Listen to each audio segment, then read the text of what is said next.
Things are heating up in the Valley of the Sun as the Dodgers continue spring training. And live from Camelback Ranch, Glendale, Arizona, Sportsnet LA presents the Dodgers and the Chicago White Sox. Hi, everybody. Rick Monday alongside Ned Colletti, who joined us here for tonight's simulcast from Camelback Ranch, Glendale. A long day for the Dodgers. A split doubleheader. Early, they defeated the Kansas City Royals 5-4. And then tonight, Alex Wood going for the Dodgers, but the story still kind of looms large. We're not seeing Andre Ethier. We're not seeing Corey Seager out with injuries. Well, you got to take your time with both those players. Corey Seager, if it is a true oblique, that could be a month. You don't want to be missing Corey Seager once the regular season starts. You got to be wise with your usage on Seager. Also, Andre Ethier, you don't want to rush him back. Neither one of these guys are going to need a ton of at-bats this spring to be ready, so you better be cautious at this point. So, long day at the office for the Dodgers. Happy to have you with us. Sit back, relax the warm weather from the Valley of the Sun. Coming up next, Alex Wood. Dodgers and the White Sox coming up next.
Against the Chicago White Sox in a day-night doubleheader as far as the boys in blue.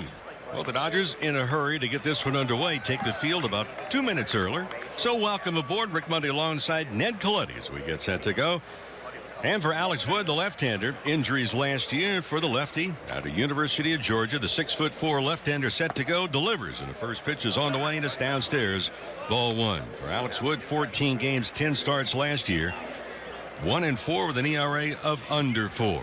Adam Engel is the leadoff hitter for Rick Renteria's Chicago White Sox. A swing and a foul, 1-1. Engel followed by Tim Anderson, then Melky Cabrera.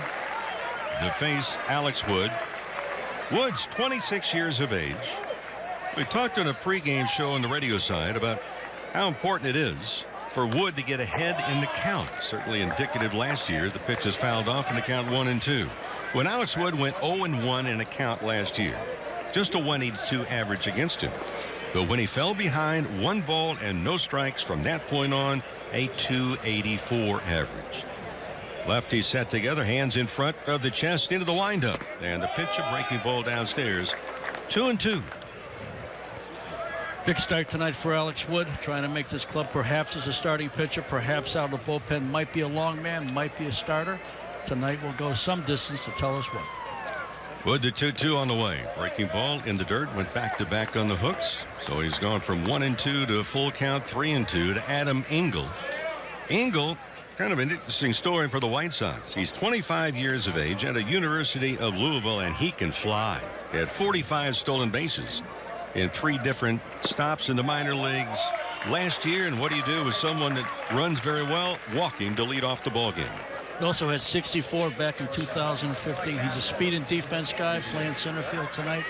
as you say, 25 years old, so the clock is ticking a little bit, but somebody that brings an interesting dynamic to their club if he makes the big league team. Tim Anderson has had a big spring, 346 average. Hit 283 last year. This is the final matchup. Dodgers against the White Sox, who share this facility at Camelback Ranch, Glendale. Pickoff throw over to first, and easily back is Anderson. We'll set the Dodgers defense very quickly at first base. Scott Van Slyke, Logan Forsythe starting at second. Chris Taylor at shortstop tonight. Darnell Sweeney is over third. The outfield from left to right, Franklin Gutierrez, DJ Peters, and Yasiel Puig. Line drive, base hit, right field in the next pitch. And rounding second and not hesitating, going to third. Engel to throw, not in time, and down to second. And a high throw to third goes Anderson. And that's one of the problems when you miss a cutoff man. And Puig airmailed that one, just missed the runner at third, and a runner now at second and third with nobody out here in the opening inning. Heads up base running by Anderson. Could see the throw as he was rounding first base. Could see he was going to bypass the cutoff man. Puig almost got the runner at third base, but did not. So Anderson is on second. Wood is a little bit of trouble here. Second and third, nobody out. So a single advancing the throw. Second and third, nobody out. Infield will play back. Also rounding out the defense, Bobby Wilson doing the catchy tonight for Dave Roberts, Dodgers. Here's Melky Cabrera. The last time the Dodgers faced the White Sox here, Cabrera was the third hitter in the ballgame. He was facing Clayton Kershaw. Woods misses outside a fastball upstairs. Ball one. And Melky Cabrera had the sudden awareness that even though it was the first outing by Kershaw, he's going one inning. He struck out Cabrera with a 2-2 curveball, and it was not an ordinary curveball. It was a Clayton Kershaw type curveball. 1 ball and no strikes. Pitch on the way. Breaking ball, that swung on and missed. 1-1, and immediately Bobby Wilson wants to go out and talk to his left-hander. Cabrera is one of probably 3 or 4 players on this White Sox club that will be discussed all summer long as possible trade candidates.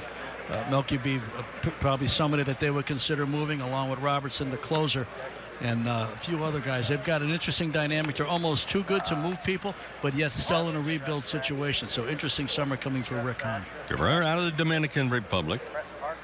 Stands 5'11". From the right side, swings a little tapper, hit down the third base line. Going to be trouble. Wood has it. Can't hold on to it. Everybody's safe. Run scores.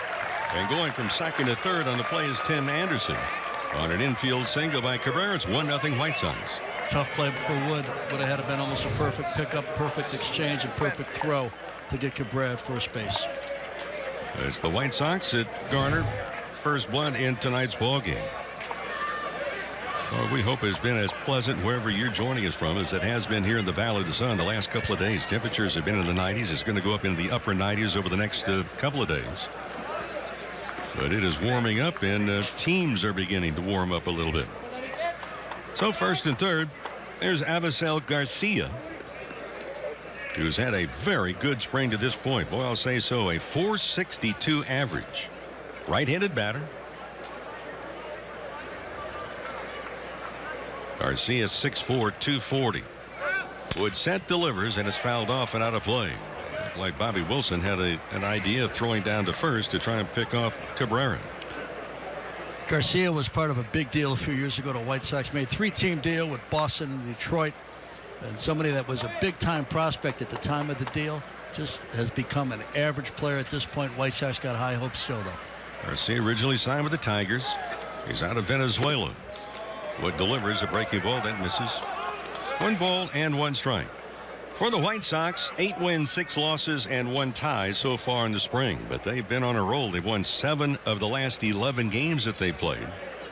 So that has pleased Rick Renteria, their new skipper. In a rebuilding mode for the White Sox. 1-1 pitch on the way is hit foul. Just past the runner at third. So here in the inning to open up, Wood had Adam Engel, the leadoff hitter, 1-2, lost him to a walk on a 3-2 pitch. Anderson lined a single to right field. Engel went over to third, and on the throw, Anderson wound up going to second base. Cabrera, the infield single, not hit hard, but perfect placement. And now Alex Wood out in front, 1-2 to another batter here, Garcia. Matt Davidson waiting on deck. Wood set, hands the other just above the belt. Now the lefty delivers. That's high, ball 2. Wood struggling with his command here. Starting to become a long inning. Could use a double play ball here. For the White Sox, not only the good news, recent times, winning 7 of the last 11. They're trying to erase last year. They were 78 and 84. It's been 8 years since the White Sox made a postseason appearance. Ground ball down to third.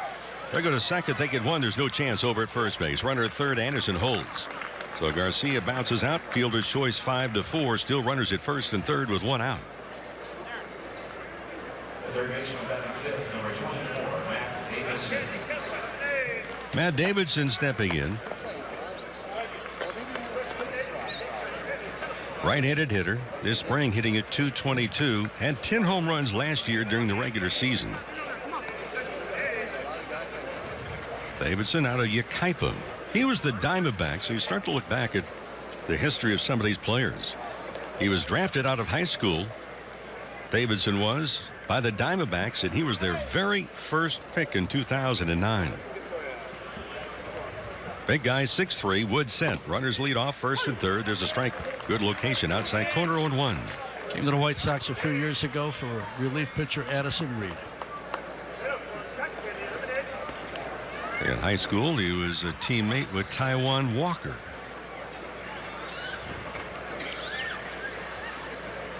No balls and a strike. One out. Woods delivers, and it's swung on and missed. No balls and 2 strikes. Well, yesterday the good news was Hyun-Jin Ryu made his spring debut in a big league game. Oh, he'd thrown in simulated games in the backfields, and Ryu was sensational. Terrific curveball, had great fastball command, with 2 innings, allowed just 1 hit. The 0-2 pitch on the way. Check swing, call strike 3, 2 down. Davidson had a notion. Good breaking ball by Woods, and trying to get out of it with just 1 run being scored. Great pitch there by Wood. Great at bat really for Wood. A couple breaking balls, or a couple fastballs, and a breaking ball on the inner part of the plate and down. Great pitching by Wood. Best at bat that he's had so far against him. 2 outs. Here's Yohan Moncada out of Cuba. He signed with the Red Sox originally, and here's a guy to keep your eyes on. He's just 21 years of age, right-handed batter. And there's not much that he cannot do. Breaking ball, it's upstairs, but it's called a strike 0-1. Be interesting to see if he makes the club out of the camp. Top prospect in baseball by a lot of different publications. But the clock will start ticking. You wonder if the White Sox will do what the Cubs did a couple years ago with Chris Bryant. Let him spend some time in the minor leagues. Keep that free agency and keep that arbitration year a ways off. Wood sent, and now deliberate throw over to first base. Everybody is safe. For Moncada, he was Baseball America's minor league player of the year last year. He played A-ball and Double-A last year. He had 52 extra base hits. He stole 45 bases. He's stolen 94 bases now in 187 minor league games that he's played. So he has some punch, not really home run power. But the question for him, a lot of scouts are saying, how is he going to handle the breaking stuff? Well, he laid off a breaking ball there. The count 1-1. Runners at first and third, 2 outs, a run across, 1-0 White Sox. In the opening frame, Dodgers a day-night doubleheader. Again, they defeated the Royals earlier 5-4. Justin Turner back in the lineup in that game. Had a base hit, knocked in a couple of runs. Charlie Culberson continues to have a good spring. He was 2 for 2. Clayton Kershaw gave up his first run of the spring. First inning home run to Moustakas. 4 innings, 2 hits, to 1 run, 1 walk, and 4 Ks for Clayton. And those are the first 2 hits that Kershaw has allowed so far. Here's the 1-1 pitch. Swung on and missed. And kind of pulling off of that ball. Kershaw made 55 pitches, 36 were strikes.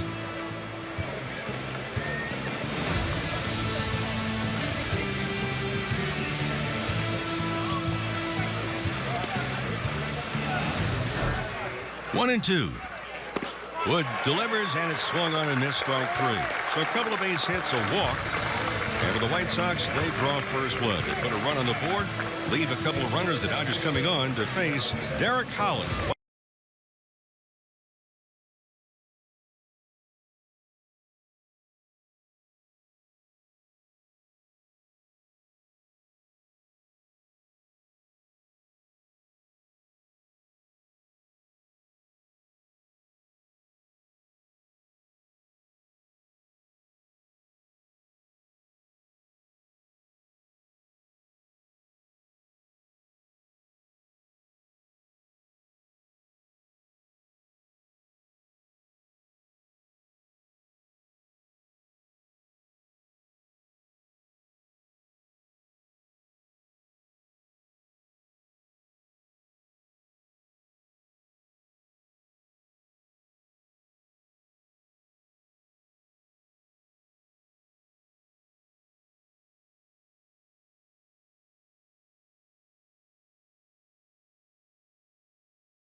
For the Dodgers, a long afternoon at the office. They cap it off with a couple of victories, but they're trailing 1-0. And for the Dodgers, Logan Forsythe will start it off. He's followed by Yasiel Puig and then Franklin Gutierrez. And for the White Sox, left-hander Derek Holland on the mound. For Holland, 20 starts last year, plus a couple of relief appearances. 7 wins and 9 losses. ERA almost at 5. So Forsythe stepping in. Logan Forsythe is one of those players now, yes, wearing a new uniform as Holland delivers first pitches upstairs, a fastball to miss, ball 1. But Forsythe taking over the duties at second base, and he is mixed in very nicely. 563, I'll say he's mixed in nicely so far this spring. Right-handed batter. Holland delivers, and a fly ball hit to right center field. Drifting over is the center fielder Engel, and he makes the catch. And there's one down as Forsythe flies out to center. That'll bring on Yasiel Puig, a chance to give you the White Sox defense. In the infield, Danny Hayes at first base. We'll make that Danny Hayes at first.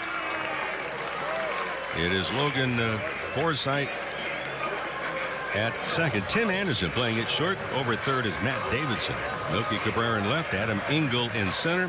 Avisel Garcia is playing in right field, and Giovanni Soto doing the catching. So here's Puig. 6 for 21 this spring. 3 home runs and a swing that he would like to, well, frame.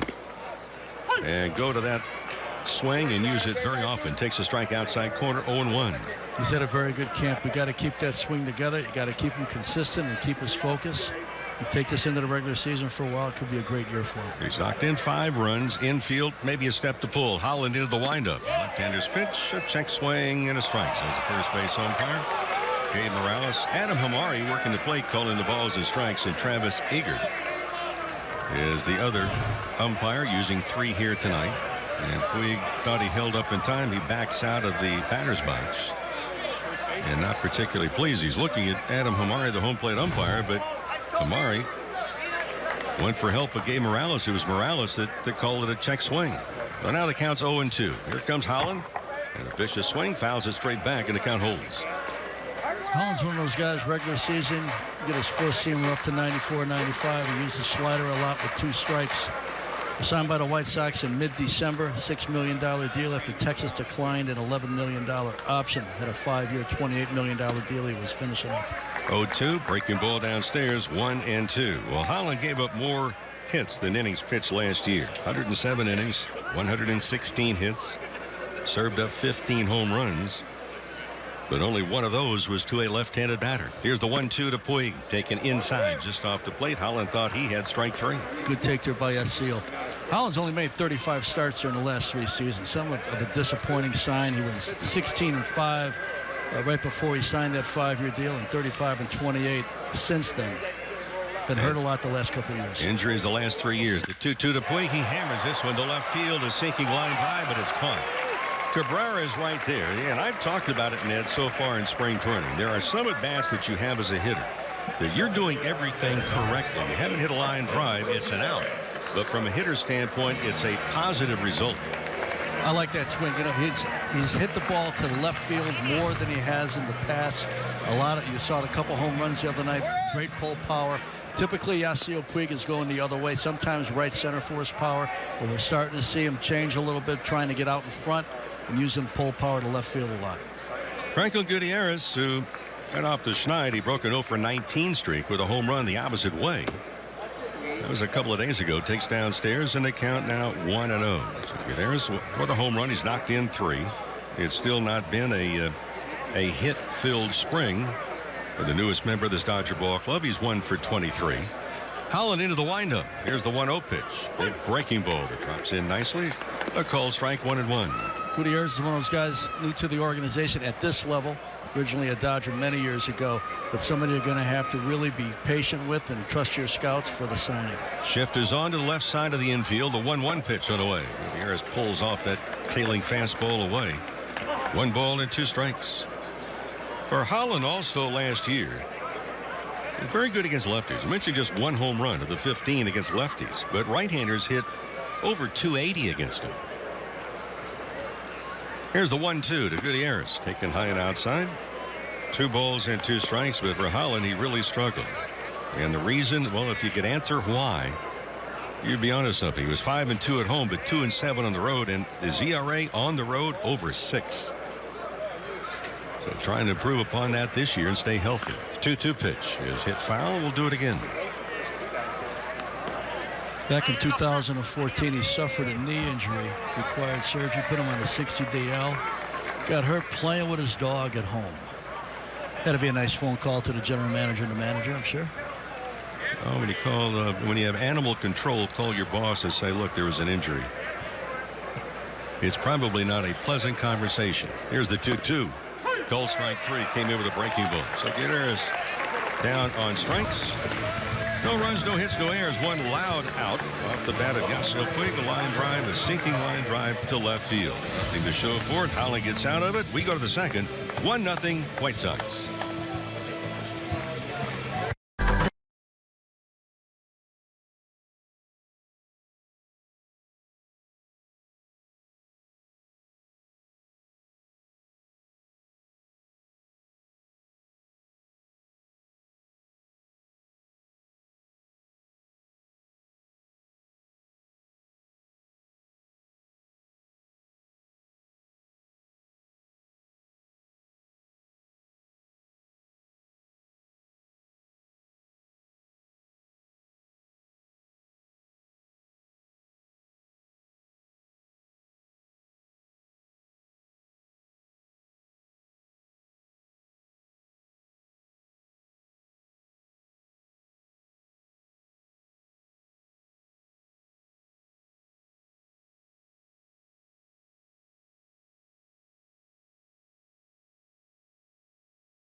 Here in the Valley of the Sun as we get set to go. Alex Wood here in the second. Gave up a run in the first on a couple of hits. White Sox stranded 2, and here in that second inning, Giovanni Soto will start it off. Danny Hayes and then Aaron Schnurbush will bat for the White Sox. First pitch is in there, 0-1. Soto, as had been with the Cubs earlier. And Chicago is a little bit of a loss. There's a ground ball going to be tough behind the bag at second, and the outfield grass picking it up as Forsythe, and he throws him out. Incredible. Great play. Not the fastest of runners in Giovanni Soto, but that ball is on the third base side of the second base bag, and somehow Forsythe not only got to the ball, he threw out the runner. An amazing play. Great play by Logan Forsythe there. I think Dodger fans are going to love watching this guy play, whether it's offense or defense. He knows how to play. They like it's nothing goes forward every day. That is an amazing play. He was about 10 feet to the left field side of the second base bag, fielded it. His momentum took him really over to the shortstop position. What a play, one down. Danny Hayes, the batter. Left-hand hitting first baseman. Wood delivers, and a swing and a miss, and quickly 0-2. For Logan Forsythe, it's one of those amazing stories that you look at players. You have to begin somewhere, and the beginning was not all that bright as far as Forsythe. He was happy to get into games and play. Well, now he's going to play all of them, as many as he can. The 0-2 pitch. Downstairs, 1 ball and 2 strikes to Hayes. Schnurbush waiting on deck. Tonight's game, by the way, brought to you by Arco. Arco, quality top-tier gas for less. Here's the 1-2, and it's fouled back and out of play off to our left. After a little bit of a rocky start to the first couple of hitters, Wood has really settled down. Good live fastball tonight, sharp breaking ball.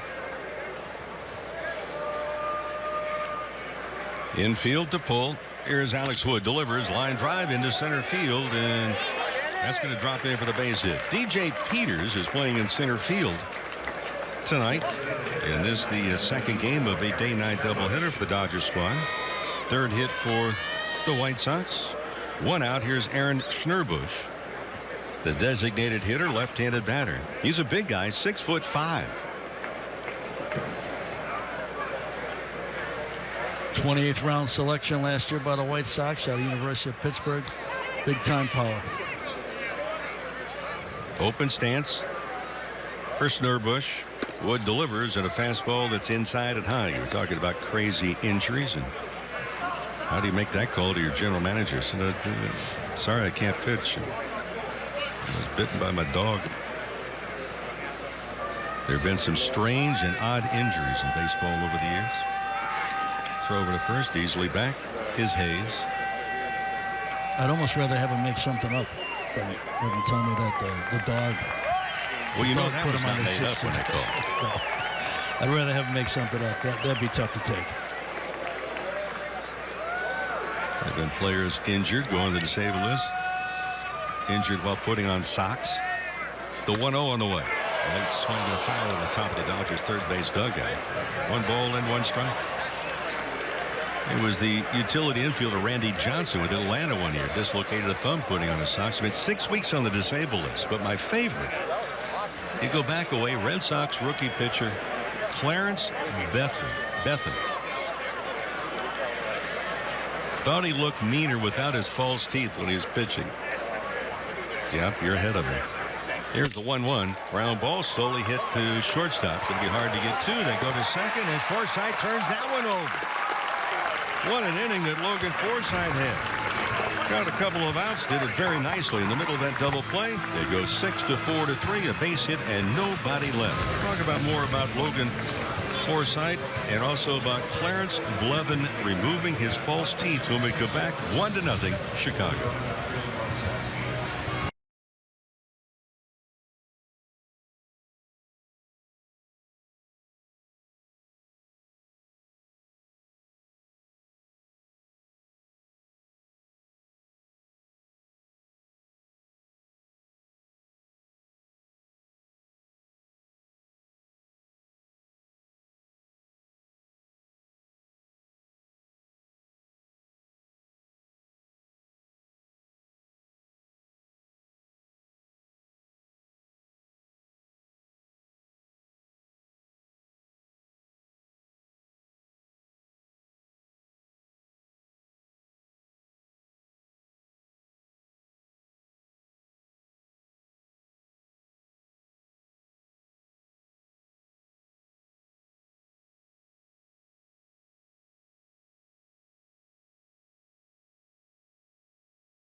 The Dodgers half of the second inning. Scott Van Slyke, Bobby Wilson, and Okoye Dixon move up for the Dodgers. 1 run, 3 hits for the White Sox. Dodgers still looking for their first base hit in the game. Van Slyke takes downstairs ball 1. Well, when we last left you, we were talking about Logan Forsythe, who made 2 just terrific plays. One on his own and the other one in the middle of a pivot. So it's really the first time we've seen Forsythe handle a ball in the middle of a double play. And boy, you talk about quick hands. As Van Slyke fouls this one off to the right, 1-2. Very quick. Not only the throw and the hands, but the exchange, very, very rapid. Scotty Van Slyke having a decent spring, 6 for 21, getting a little extra playing time with Adrian Gonzalez off to the WBC. And his wrist, his surgically repaired wrist, is healthy. Takes high 2-2. We also left you in alerts with Clarence Blevin, the Red Sox rookie in 1923. Yes, what happened to that? Well, he said he looked meaner when he was on the mound without his false teeth. Here's the 2-2, and it's taken inside 3-2. I can buy that. He may have on the mound, but then when he was hitting, he got on base and sliding into second base. His teeth are in his back pocket, and yep, he was bitten on his own posterior by his own teeth. Van Slyke drops the walk, and hopefully his hip pockets are clear of everything. But Blevin had to be removed from the game for excessive bleeding. Well, I got to tell you, I've never heard that one before. Well, stick around. Yeah. Remember, Nolan Ryan was injured, bitten by a coyote. Where? I'm not talking about where the coyote bit him. Call Nolan to find out.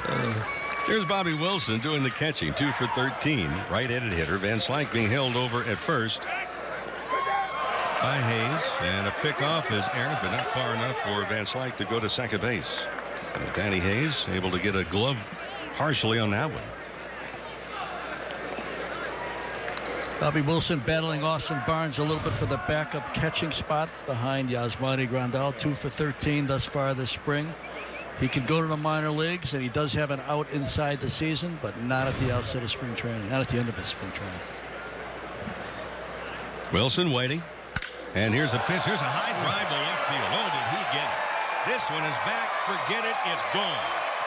Bobby Wilson didn't waste any time at all to give the Dodgers the lead. Holland, who gave up 15 home runs last year, 14 of them to right-handed batters, gives up a home run here to right-handed hitter Bobby Wilson, and there was no doubt about it.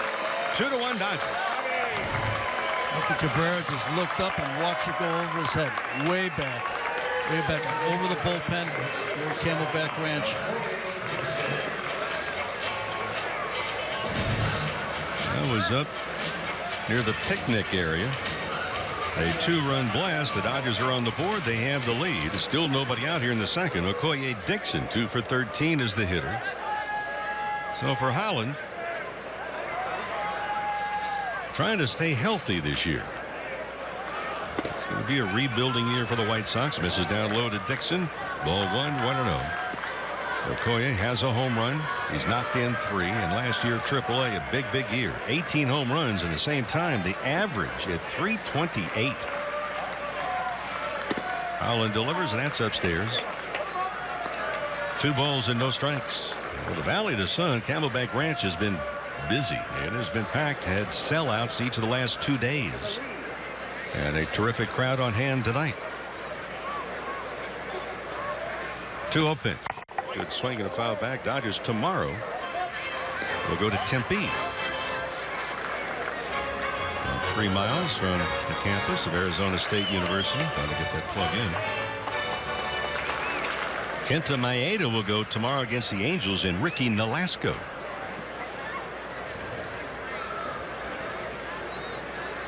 We will join you at 12:30 tomorrow. Dodgers on deck. And the first pitch at 1:10 now that daylight savings time, and California has caught up with Arizona. Those here in Arizona did not have to move their clocks at all. Nope. Which 2 states, I think, in the United States that don't do it. Half of Indiana, I think. half of Indiana, part of that Kentucky, possibly.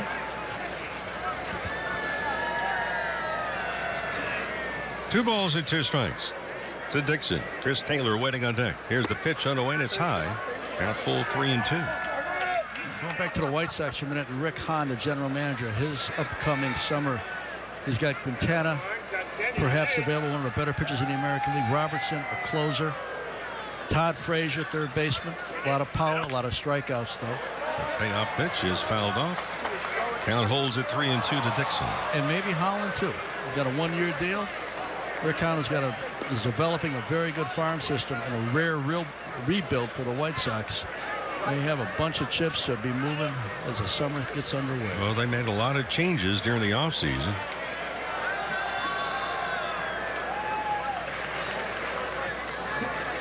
Three balls and two strikes. Dixon waits, and here's the left-hander's pitch on the way. It's fouled off, and we will do it yet again. It's a chance they took a look at the crosstown rival Cubs and saw what they went through, but also what they built. And for White Sox, that may be the way to go.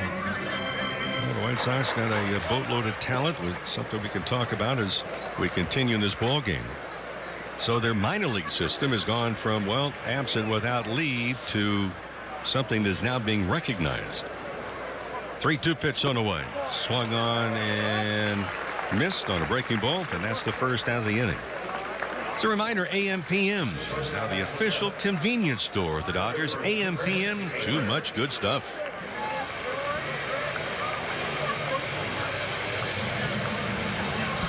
One out. Chris Taylor coming on. And Taylor's had himself quite a spring, a .421 average. 8 hits and 19 at-bats. Right-handed batter. Swings and misses. 0-1 for Taylor. He's really had a golden opportunity, and then as a former general manager, I mean, with the World Baseball Classic being played and some of the players are away, it opens up an opportunity for Chris Taylor to show his goods, and he does here. A solid single to left field. So he's now 9 for 20. As you put together your roster, you look at the current Dodger structure. They've got 4 infielders that are going to play every day, barring injury. When you've got Gonzalez, and you've got Forsythe, you've got Seager, and you've got Turner. Chase Utley, also part of that group, the 5th infielder. There's one extra spot. Charlie Culberson having a good spring. He's battling for it along with Chris Taylor. And to some extent, Kike Hernandez, who can play outfield and infield just as well. A lot of versatility. Kike off at the WBC with Puerto Rico right now. Darnell Sweeney, another one of the Dodgers. Good spring. .391 his average. Darnell, a couple of home runs on top of him. Switch hitter batting from the right side. Takes a strike. 0-1. So here in the inning, Van Slyke walked. Bobby Wilson, second pitch thrown to him, hit his first home run this spring, a 2-run shot. Dixon went down swinging. Taylor, a solid single to left field on a line drive, and now Sweeney trying to do some damage. 0-1. Pickoff, very deliberate pickoff over to first. Sweeney's somebody that's always been a pretty good offensive player. Had him in the organization a few years ago, then traded to Philly, reacquired. Playing third base tonight, has not played a lot of third base. If he makes a big league club, it's going to be as a versatile player. He started out as a second baseman, played a little center. Another pickoff to first, easily back again. He's played all 3 outfield spots, second base, and a little bit of third base. Finding him a defensive place that he can be reliable and consistently at the major league level is the question. The bat's not a question. It's where to play him defensively. In the National League, the designated hitter is not an option unless you're playing an American League team in their ballpark. But for Darrell Thomas Sweeney, 13th round pick by the Dodgers, 2012, out of the University of Central Florida. Takes outside and high.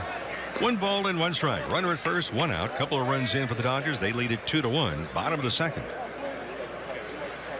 He's a young player. You love the skill set so much. We really tried to find a defensive spot for him because the offensive part of the game worked really well. Sweeney grew up 20 minutes north of Miami. He's waiting. Here's the 1-1 hit down the right field line, slicing foul into the crowd. 1 ball, 2 strikes.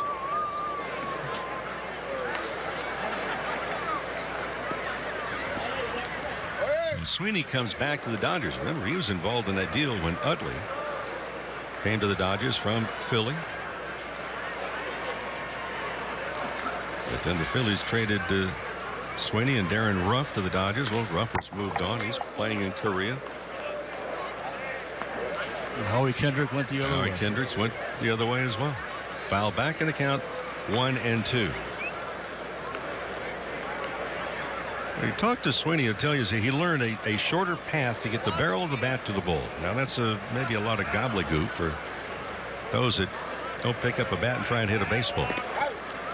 We talked so many times about bat speed. has nothing to do with how hard you're swinging the bat.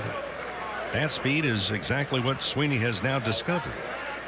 The shortest path to the baseball with the barrel of the bat. Don't surround the ball with a long swing. So Sweeney waits. Here's the 1-2 on the way, and got him swinging the breaking ball. Second out, third strikeout for the left-hander Derek Holland. Here's DJ Peters, a chance to play in center field tonight. He's had only one other at bat so far in spring, and he's a local product out of Glendora High School. He was the Dodgers' 4th-round pick last year. Came out of Western Nevada University. He's got raw power, bat speed. To be in a big league spring training game within months after being drafted, quite the accomplishment. And a chance to kind of see what's going on in the A game, as they refer to it, the big league game. So here is DJ Peters. Takes the strike, the count 0-1, right-handed batter.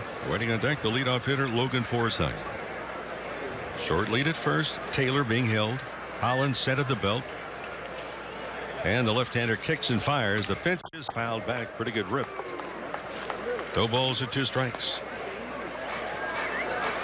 For Peters, he's really given an opportunity. It's a wonderful opportunity for younger players to understand what the game is like at a different level.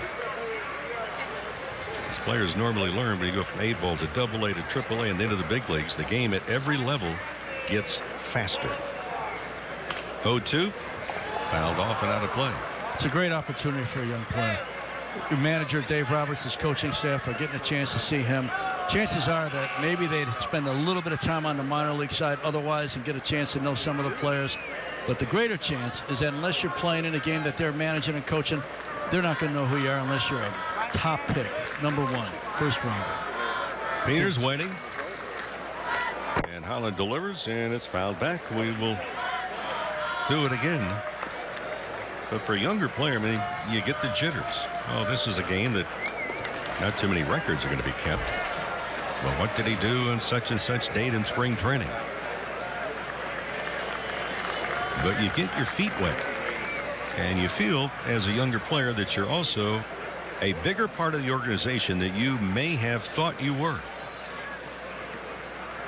0-2 pitch. Breaking ball inside. Late run by Taylor down to second base, and he is out on a good tag. At second base.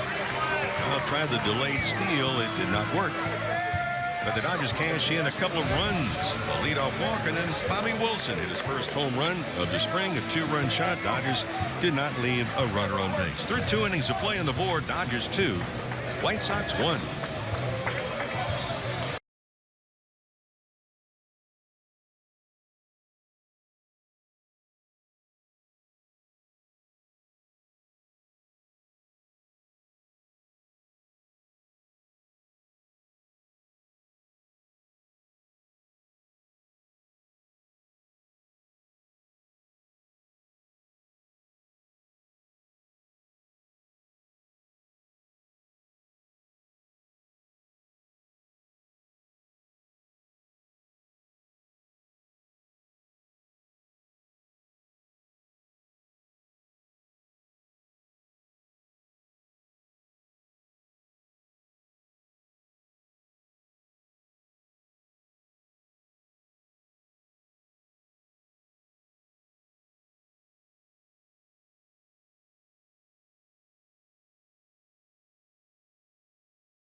Dodgers and may not be reproduced or retransmitted in any form, and the accounts and descriptions of this game may not be disseminated without the express written consent of the Dodgers. Top of the 3rd inning, and the score 2-1 Dodgers. Top of the order, Adam Engel, Tim Anderson, and then Melky Cabrera. There's Alex Wood in his third inning of work. He's allowed 1 run on 3 hits. First inning infield single after walk and a single. Engel drew that walk after falling behind 1-2 to lead off the ball game. Pitch upstairs, 1 ball and 1 strike. Engel, right-handed batter. I mentioned he's 25 years of age.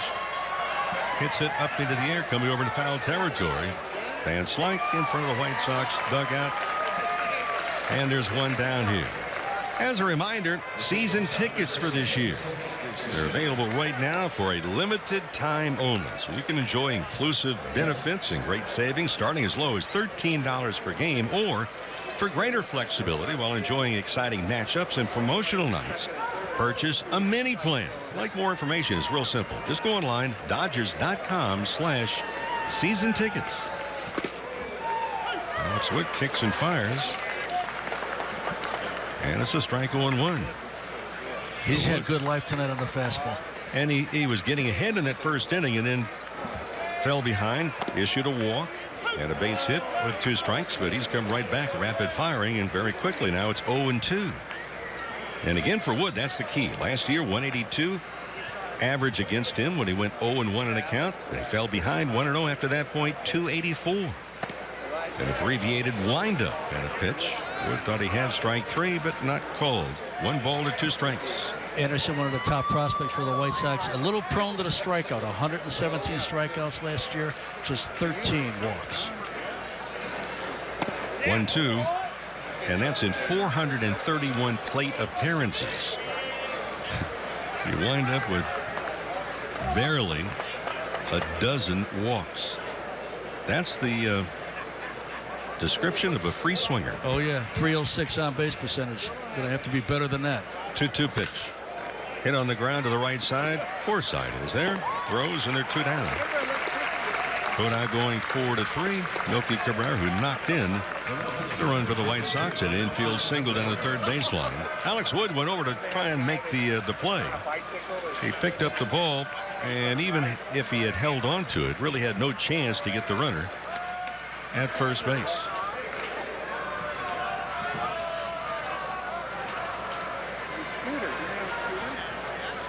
And Wood delivers this down low. For the White Sox, again, they're coming off of the frustration. Their 4th consecutive losing season. That's tied for the longest drought in club history since 1950, by the way. Ground ball, 2 hops down to third. Bobbled at first by Sweeney. Picks it up, throws not in time. And aboard with there is going to be Cabrera. Handcuff Sweeney just a touch there. Then rushed the throw a little bit. Van Slyke did a nice job keeping it in front. You mentioned Van Slyke. When you look at players, and the Dodgers, maybe the epitome last year in Major League Baseball of versatility. But Van Slyke handles that first base bag very well. Can play in different positions. He can play all 3 positions in the outfield. And Van Slyke now with a surgically repaired wrist that he says 100%. He's showing it by the way that he's playing and swinging the bat. You look for a really strong season for Van Slyke in whatever role he's going to be called upon to play. Well, he's a great National League player because he's got the versatility of playing first base plus the outfield. Gives Dave Roberts a lot of different choices. Avisail Garcia swings and hits the first pitch, foul. And a protected netting in front of the Dodgers' third base dugout. No balls and a strike. 2 outs, runner at first, 2-1 Dodgers. And the top of the 3rd inning. Day-night doubleheader for the boys in blue. They defeated the Royals earlier, 5-4. Kershaw went 4 innings. Swing and miss, the count 1-1. Clayton Kershaw is fallible. Now he allowed an earned run. So his earned run average shot up from 0 to 0.9. No balls and 2 strikes. Garcia waits. Alex Wood delivers. Fouled straight back to the screen. Well, the guy that got him today, Mustak, is known to hit a home run or 2, so it's not like it was somebody that didn't know what he was doing. Good to see him give up something, though. You wouldn't want him going into the season not giving up anything, would you? I talked the other day about you hearing the battle cry for, especially for veteran players in spring training, having a good spring, to say, hey, don't leave it in spring. Take it with you. Don't leave it here. Don't use it up.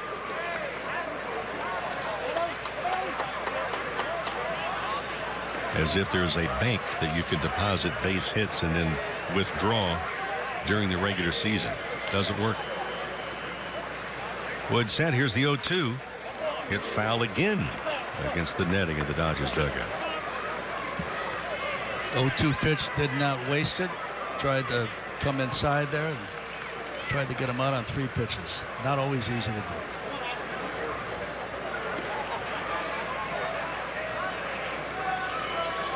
Avisel Garcia out of Venezuela. He's a big guy, 6'4", listed at 240.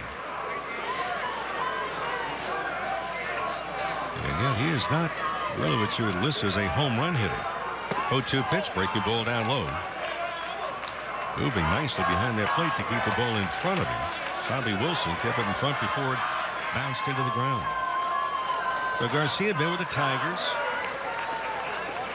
And the White Sox 2014. And last year in 120 games hit 245 with 12 home runs. Wood with a 1-2 on the way. Fouled back to the screen.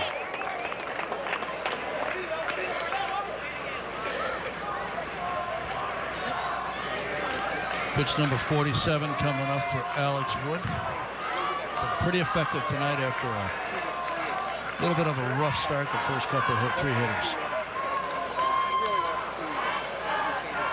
1-2. On deck, Matt Davidson. There goes the runner. Here's the pitch. Swung on and missed. And that's going to do it for Alex Wood. Picks up his 3rd strikeout in the ballgame. So the runner was on the move, but to no avail. No runs, no hits in air, and a runner left on base. Bottom of the 3rd inning coming on from Camelback Ranch, Glendale on the board. Dodgers 2, White Sox 1. Now that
For the 3rd inning, DJ Peters, who was left standing at home plate when Chris Taylor was thrown out trying to steal in the 2nd, leading it off. First pitch, pops it up to 3rd base.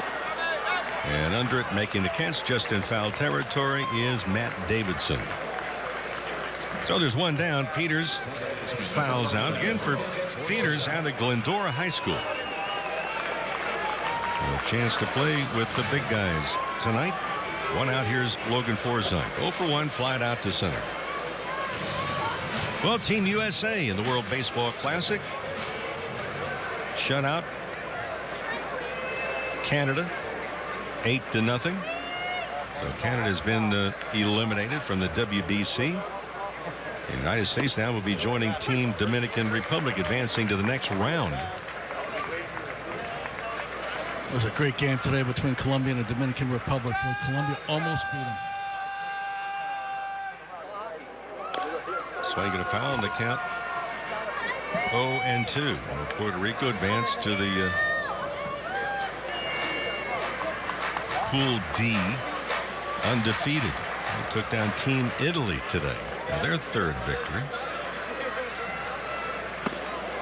Pitch upstairs is high. 1 ball and 2 strikes.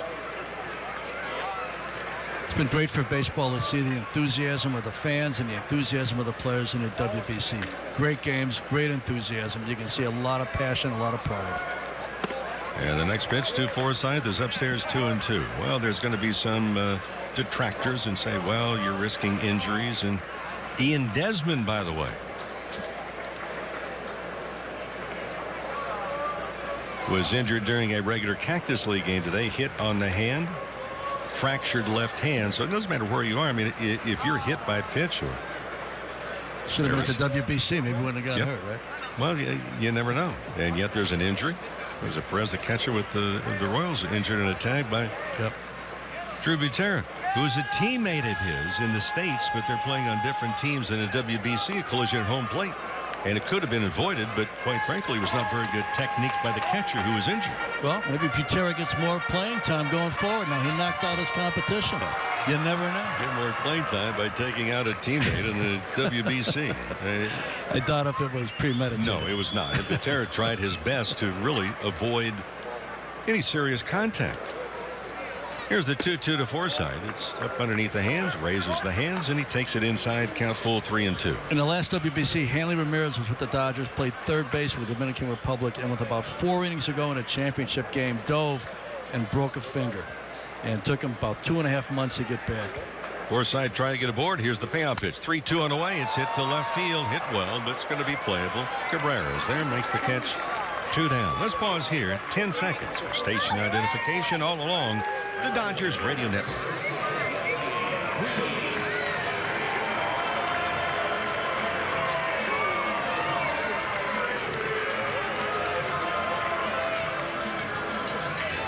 Here's Yasiel Puig. The box score will show that he's 0 for 1 tonight.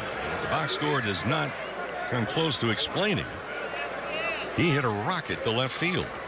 A sinking line drive that was caught. So while he's 0 for 1, it was a good hitter's exchange at home plate. Hit the ball silently. Takes a pitch outside on the corner. 0-1. Derek Holland, his 3rd inning of work. Ross Stripling getting loose in the Dodgers bullpen. Alex Wood has gone 3 innings. Here's the 0-1 to Puig. Fastball missed up and away. 1 ball and 1 strike. Outfield playing the opposite way. There's a big gap in left center.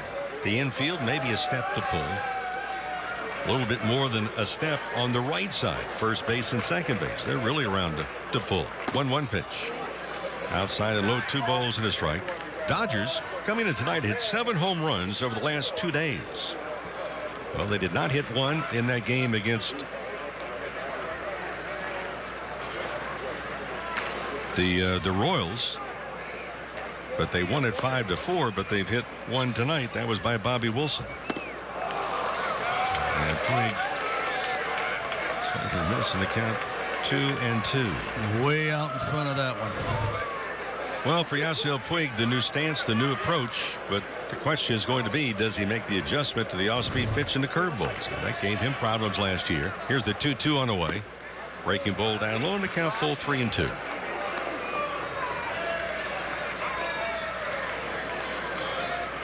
Well, there's no doubt in the talent that Puig brings. Comes down to adjusting and be able to adjust rapidly and correctly to what he's being how he's being pitched and by who. Holland looking in. Left-hander has a sign. Here's the payout pitch. Hit foul to the backstop. Dodgers last year had 1 month that they were not a winning team. And that was the opening month. April they went 12-13. In May and June, identical record, 16-12. They went 15-9 in July. They over 500 in August. Went 17-10 in September, including postseason games. A 3-2 pitch, a check swing, and ball 4. And Puig was able to lay off that off-speed pitch and draws the walk. Good adjustment there by Yasiel. I know it's spring training, but good adjustment to a breaking ball and laid off it to draw a walk. Got to do that more often. 2-out walk. Puig's going to be held over at first. Franklin Gutierrez, a strikeout victim, looking his first time, steps in. Gutierrez now 1 for 24 this spring. Quite a few strikeouts. That was his 12th. So 50% of the time he lifts one to right field but playable. Avisail Garcia, 5 feet in front of the warning track, makes a catch, and that's going to do it. 2-out walk and a man left on base. Happy to have you with us from the Valley of the Sun. It was 82 degrees at game time. It's going to be near 100 over the next couple of days. Through 3 innings, Dodgers lead it 2-1.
Completed.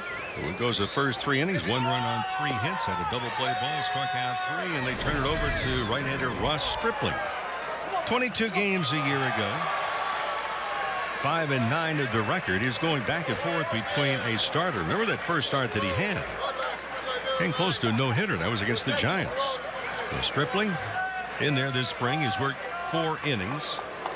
But in the early going, and then you look at numbers and say, well, he's given up 4 earned runs in 4 innings. It really means nothing because there are games early in spring training. The pitchers go to the mound and say, look, today we're working on just the curveball. Today we're working on just the changeup. Stripling delivers and a strike in there. 0-1 to Matt Davidson. Spring training numbers mean very, very little. It is about getting your work in. It's about getting your pitch. If you're Ross Stripling, you're trying to get command of your pitches. You're trying to build arm strength. That's the most important factors. Stripling working from the stretch. Even though no one on base, and a strike. 0-2. Davidson, Moncada, and Soto for the White Sox here in the 4th inning. Mention the White Sox coming off of their 4th consecutive losing season. So in the offseason, they were busy at the winter meeting. Swing and a miss. So Stripling comes in, throws 3 pitches, and gets the strikeout. 1 out. Made a major deal with Boston with Chris Sale heading to Boston. Yeah, a lot of people, the knee-jerk reaction was, hey, wait a minute. You're talking about a 5-time All-Star, a left-hander at that, for a 4-player package fronted by the man that steps on right now, Yoan Moncada, who runs up the butt and takes outside. Ball 1. Well, if you're going to trade Chris Sale, you've got to go for the best you can find. And this young man, while he has yet to prove at the big league level, is the top prospect in baseball when he was traded. Minor League Player of the Year selected by Baseball America for 2016.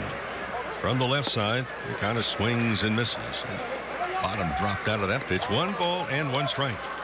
As we look at who's slated to pitch for the Dodgers tonight, it is almost as if you would lay it out as they are there for the bullpen or there for a starting job. Wood, followed by Stripling. Next on the list, perhaps Hatcher, Dayton, and Liberatore. 1-1 pitch. Fouled off. 1 ball and 2 strikes. So one of the things that Stripling has been able to do is to find the strike zone.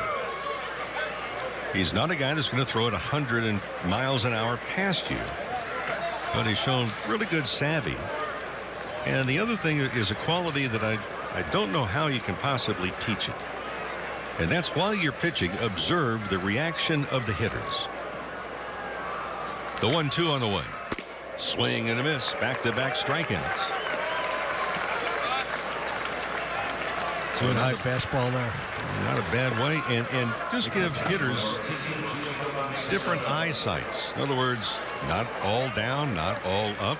Move it around and try and make it uncomfortable for hitters. That's the pitcher's perspective. For the hitters, most of the time they're in denial anyway. 2 up and 2 down. Here's Soto. He grounded out. And a terrific play by Logan Forsythe at second base. He went to the left field side of the bag, fielded the ball in the backhand, and still was able to throw out Soto. Granted, not the fastest runner, but really a terrific play. The 0-1, ground ball to the right side. That's going to be in for the base hit. And Soto didn't waste any time. He goes the opposite way. For the White Sox, their 4th hit in the game. One of the great pluses to Ross Stripling is, as you pointed out, Rick, is his knowledge of pitching. He's always learned. He's always been somebody that observed this, what he did as a craft, not just a thrower, somebody who was always pitching. If you remember back to the big deal that the Dodgers made with Boston, where Ruby De La Rosa and Alan Webster went to the Red Sox. Part of the reason we were able to do that is we had Stripling right behind him, kind of under the radar then, but somebody who we thought had a chance to be a big league pitcher. Danny Hayes is the hitter. Takes the strike. 0-1. And when you look at the 3 of them, while the other 2 were far more heralded and were the 2 that Boston coveted, Ross Stripling is probably on his way to his best of the big league guys, of the 3 guys, probably the best big league career. Hayes, left-handed hitter. Stripling over the top of the fastball is lifted to left field on the swing, but there's Gutierrez under it, makes the catch, and that is going to do it. Nice outing. The 1 inning by Ross Stripling. We'll see if he might go in a 2nd inning with 2 strikeouts on 7 pitches, a base hit the opposite way, and a fly ball. No runs, a hit, and a man left on base. Through 3 1/2, Camelback Ranch, Glendale, 2-1, Dodgers.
Bottom half of the 4th, leading it 2-1. The first pitch lifts a fly ball to shallow left field.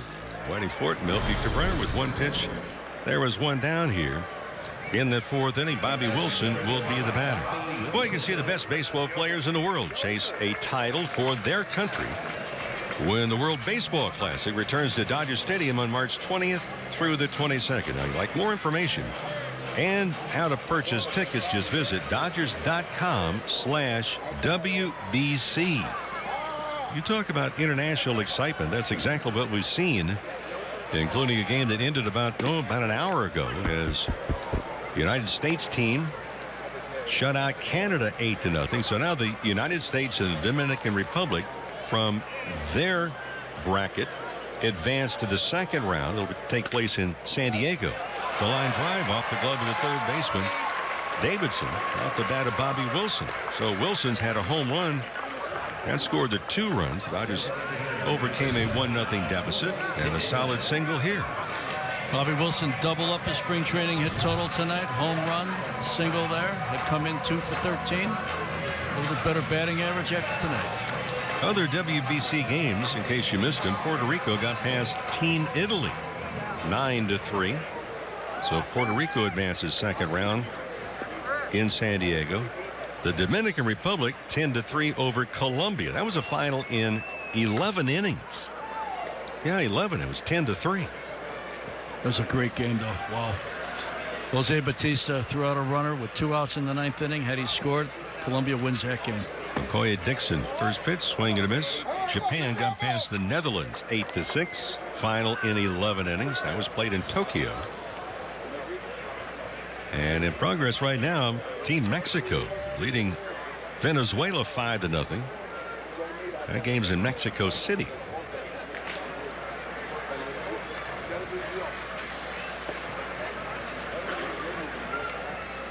Dodgers have some players on Team Mexico. Okoye Dixon swings and misses 0-2. But the international competition with the WBC, yes, it has an effect on the rest of baseball with spring training being elongated. They try and make sure the players can come in and get some extra days to get into shape and then go compete for their countries. The 0-2 to Dixon. High fly ball down the left field line. Cabrera coming in and over in foul territory. It goes off of his glove, and now Cabrera's in the first row of the stands, leaning over that low railing. He gets up and comes back onto the field, limping slightly on the right side, but a good effort on a towering pop-up off the glove and into the stands. You always like to see good hustle. However, in spring training, I don't know. I'd like to see that build up. Don't challenge the wall. It's been there for a while. Yep, it ain't moving. And even if it does, they can just rebuild it. Still just limping slightly, Cabrera. He will probably have a bruise on that. And one of the big changes, it also applies now in spring training. And kudos to Major League Baseball. They put padding on just about every wall that they can find. And look at Cabrera probably thinking right now, oh, what a good addition to the fence. Dixon waits, no balls and 2 strikes. 1 out single by Wilson's hit over at first by Hayes. And the 4th inning work by the left-hander Derek Holland, who set, delivers, and it's outside a low, ball 1. There are those that love the WBC and the competition, the excitement of the teams. And there are those that say it's a nice thing, however.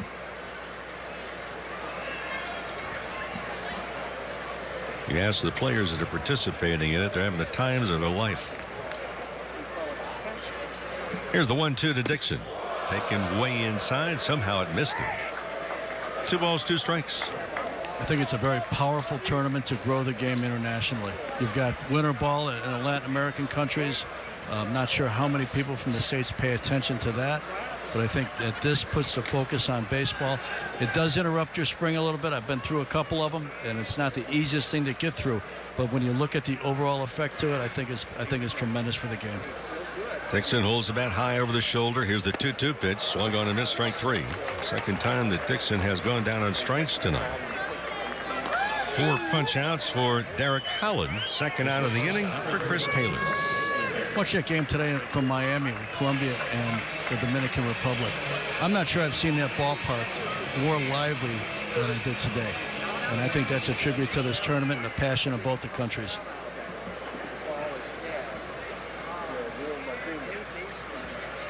Taylor singled. A line drive single to left field. He's 1 for 1. He was thrown out trying to steal on a delayed steal. That into the second inning. Takes a breaking ball inside, a ball 1. By the way, folks, big savings are going on at Nissan now. Hurry in for great offers on their entire lineup, available with intelligent safety shield technologies. The choice, well, it's clear. Shop at your local Nissan dealer and at choosenissan.com. Taylor waits. Here's the 1-0. Off speed pitch taken for a strike, 1-1.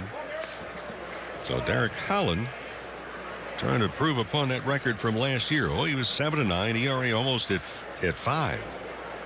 But 5-2 at home, 2-7 on the road with an ERA of over 6 away from the Windy City. Taylor waits, and the ground ball hit foul down the third baseline. That's picked up by Chris Woodward, who points to a fan and throws a souvenir into the stands. 1 ball and 2 strikes. Holland getting his work in tonight. Here comes pitch number 70.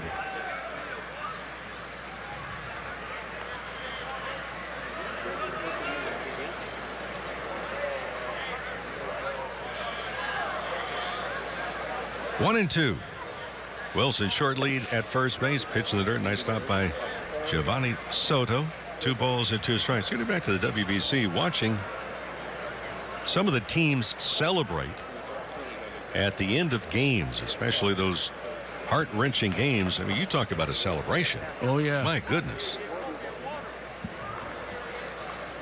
It's like every win is a world championship. 2-2 pitch. Fastball taken high. Holland thought he had it. Count full, 3-2. 2 outs. Wilson will be going for first base, and Holland is reminded from his first baseman that he's going to play behind the runner.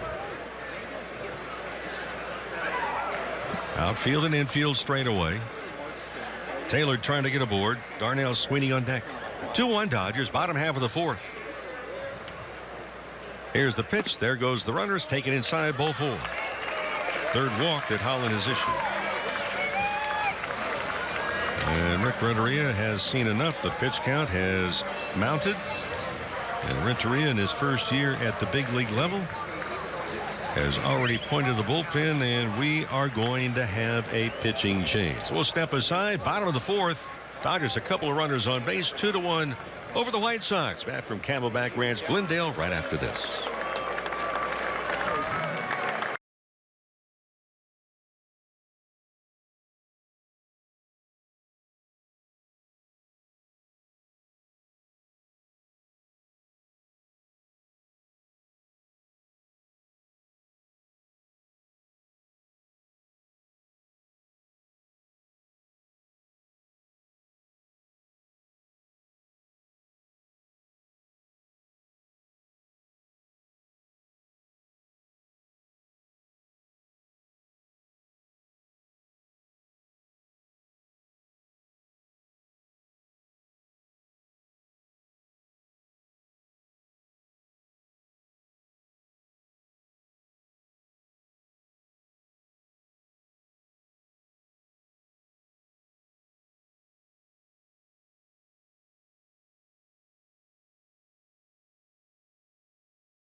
Kid.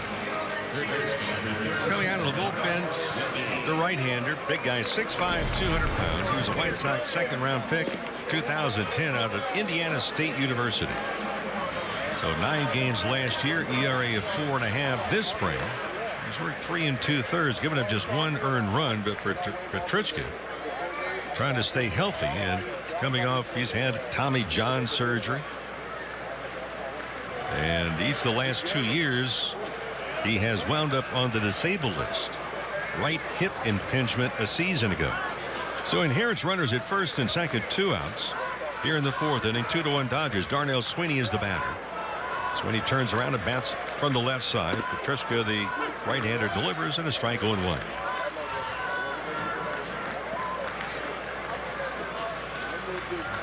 Petrichka enters this season. His career record is 6-10. Doesn't give up many home runs, but trying to stay healthy. Pickoff attempt, but no throw at second base. Time to time, he's got trouble with his command too. He can walk. He can walk a lot of guys. Tough to be successful with that. Is out of Northfield, Minnesota. 0-1. Taken for a strike, and quickly 0-2 to Sweeney. DJ Peters on deck, the number 9 hitter, and Peters getting a chance to play in center field tonight in the big league game. Wilson at second. Taylor's over at first. Infield to pull. Here's the 0-2 on the way. Way outside and high. 1 ball, 2 strikes to Sweeney. Strikeout victim his first time. He's now 9 for 24, but does have a couple of home runs.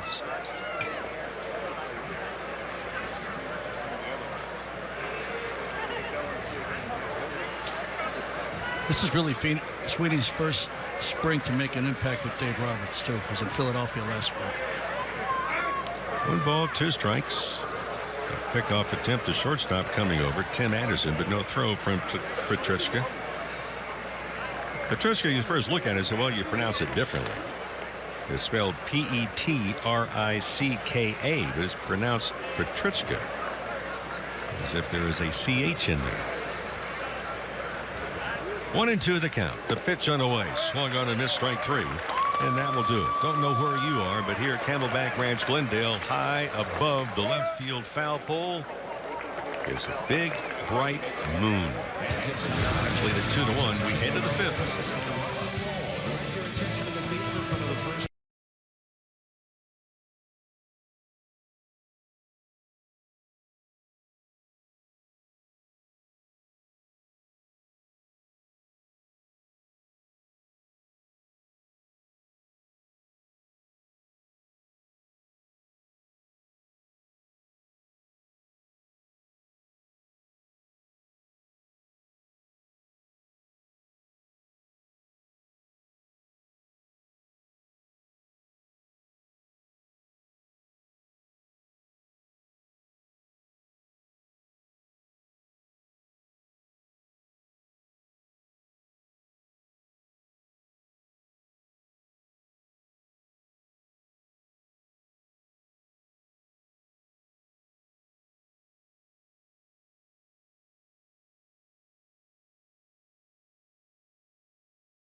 And boy, it has it's lighting up the skies here in the Valley of the Sun. 2-1 Dodgers. We go to the top of the 5th inning. 1 run, 4 hits for Chicago, 2 runs and 3 hits and an error for the Dodgers. Aaron Schnurbush is the batter, big left-handed hitter. Mentioned earlier, 6'5". Designated hitter for Rick Renteria's Chicago White Sox here tonight.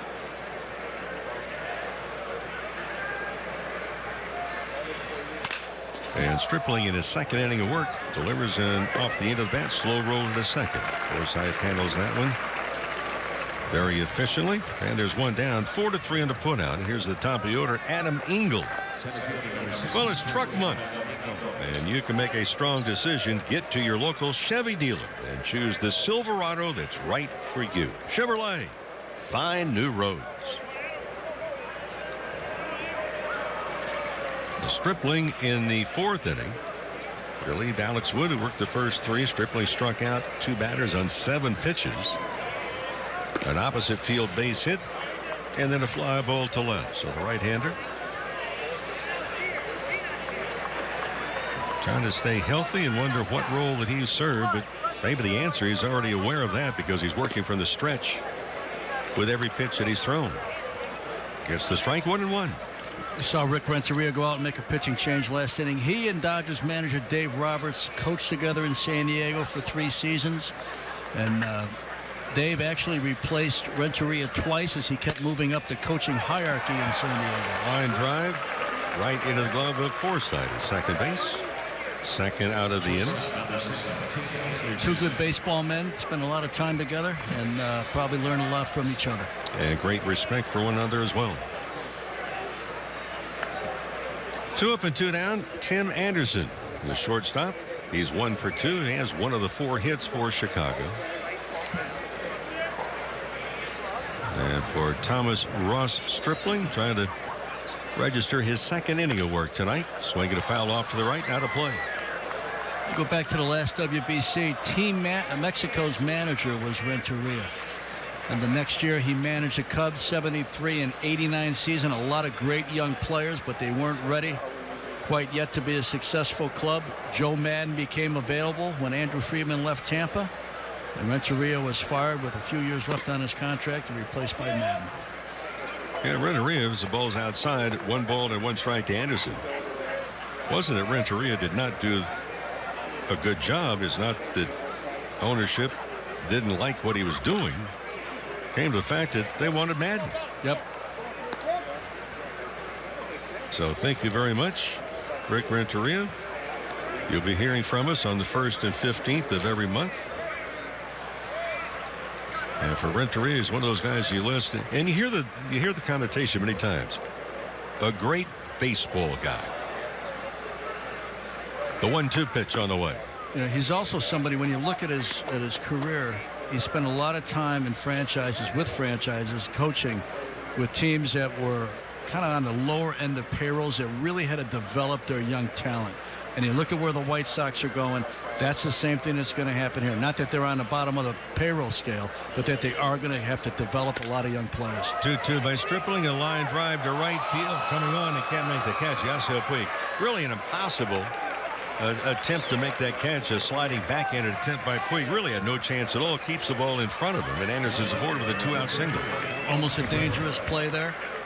Would have gotten past him. It would have been 3 bases at least. But Yasiel tries to make the play and did kind of slide into it and kept it in front of him. The first thing you notice about Yasiel Puig this year is that he does not fill out the uniform like he did last year. There was not a lot of room left in that uniform last year, in particular in spring training. Well, they came down a slimmed down version. Cabrera gets a base hit into center. Coming on and getting it on 2 hops is Peters in center. Runners at first and second, still with 2 out. As Cabrera gets his second hit, 3rd time he's been aboard. Also reached on an error. He's knocked in the lone run for the White Sox.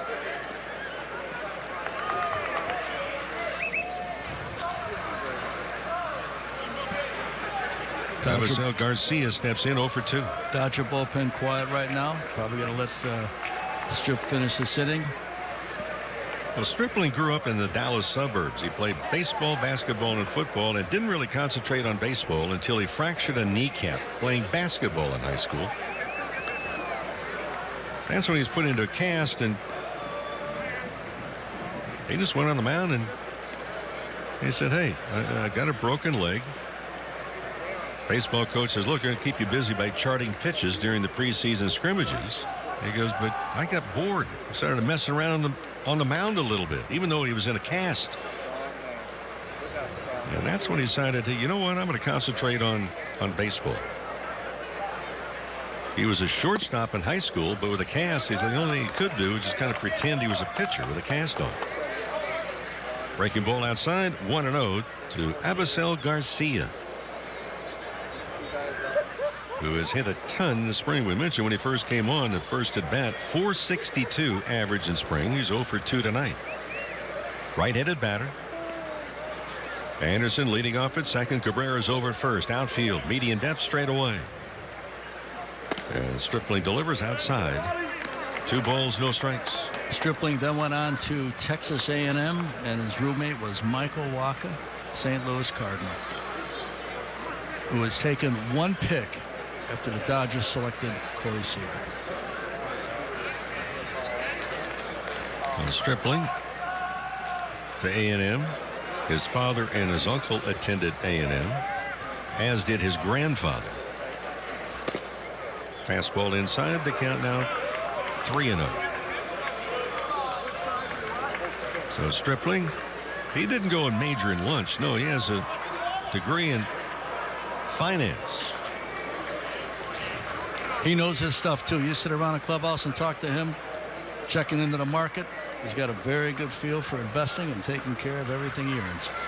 3 balls and no strikes. Stripling checks the runners, now delivers, and that's outside, ball 4, and the bases are loaded. So we got 2 quick outs. And now there's been back-to-back singles and a walk. The bases are loaded.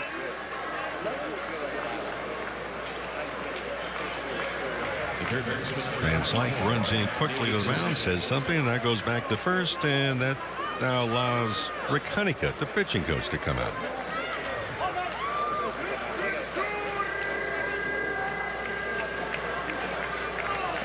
By the way, Stripling is a licensed stockbroker. Yes, sir.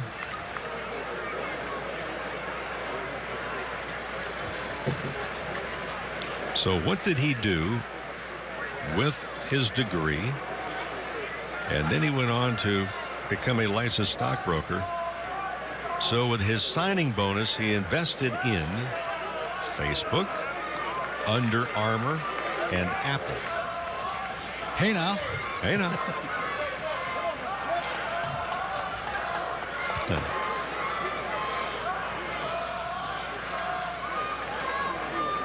So he needs to know the trends right now. Matt Davidson is the batter. He struck out twice. Big swing and a miss by Davidson, right-handed batter. Davis has gone down swinging and caught looking. And for Davidson, from what we have seen, he and the curveball, it doesn't look like they sat down and had dinner at the same time. Former first-round pick of Arizona, more or less, is stalled out here. He's a big guy. If he gets a hold of it, he can send it a country mile. Good crowd on hand. 82 degrees at game time. It'll be in the mid to upper 90s over the next few days. 0-1 pitch. Outside, 1 ball and 2 strikes. Then you start to look at the weather reports and see that there are blizzards that are headed across the country, and you go, okay, fine. We are so spoiled between Phoenix and the Valley and Los Angeles. Dodgers' first road trip, by the way, takes them to Denver, Colorado, and Chicago, Illinois. 1-1 pitch, fouled back and out of play. Bring a jacket. Chicago. In fact, Chicago, it's their home opener. With the banner raising and the World Series rings. And it'll be quite the day. Good day to take advantage of them, because maybe their mind will be elsewhere. It could be, and I would imagine that Clark and Addison, as it was during the playoffs, the Dodgers are there, it would be pedestrian traffic only. 1 ball and 2 strikes. Stripling trying to get out of it. Runners leading off at every base. Fastball is high, 2-2. Well, Stripling in this half inning, the last couple of hitters, he has been high, he's been low, he's been inside and outside. And his figure is beginning to tire a little bit. Trying to pitch out of it. Bobby Wilson puts the signs down. Stripling in agreement. Comes set at the belt. Right-hander delivers the 2-2 on the way. Call strike 3. Got him looking. So a long night for Matt Davidson. That's the third punch out that he's hit. For Stripling, his third strikeout in 2 innings. So back-to-back singles, a walk, and the White Sox leave the bases loaded. Shirt sleeve crowd on hand tonight. Camelback Ranch, Glendale enjoying a good one. Dodgers 2, White Sox 1.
Joining us tonight,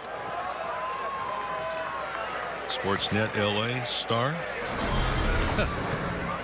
Dropping by. Bit of an overstatement, but I'll take it. Well, one of your cohorts here the other day, Jerry Hairston Jr.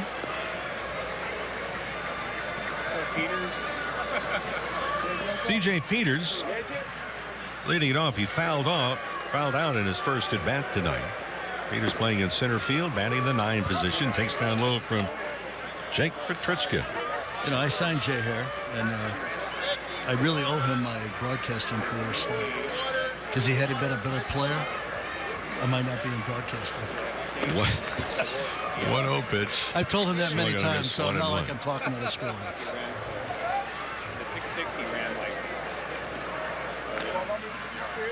Silently, I'm counting to 10. So far, your phone is not ringing. So evidently, he's not listening or watching. Here's the 1-1. Swing and miss, 1-2 on the simulcast. And my buddy's heard it before. And he'll probably hear it again. And someone's probably calling him right now to tell him. You gotta give credit where credit is due. Yeah. Or point the finger, either one. Pitch downstairs, 2 balls and 2 strikes to DJ Peters, again out of Glendora High School. And you figure that he'll be on the phone and calling home right after this one, and probably has already called home. Earlier today, swing and a miss. So the young man gets a chance to come up and play with the big guys. First out of the inning, and here's the top of the order, Logan Forsythe. Forsythe's 0 for 2. He's flying out both times, once to center and the other time to left field. But he has been involved with 2 very good defensive plays.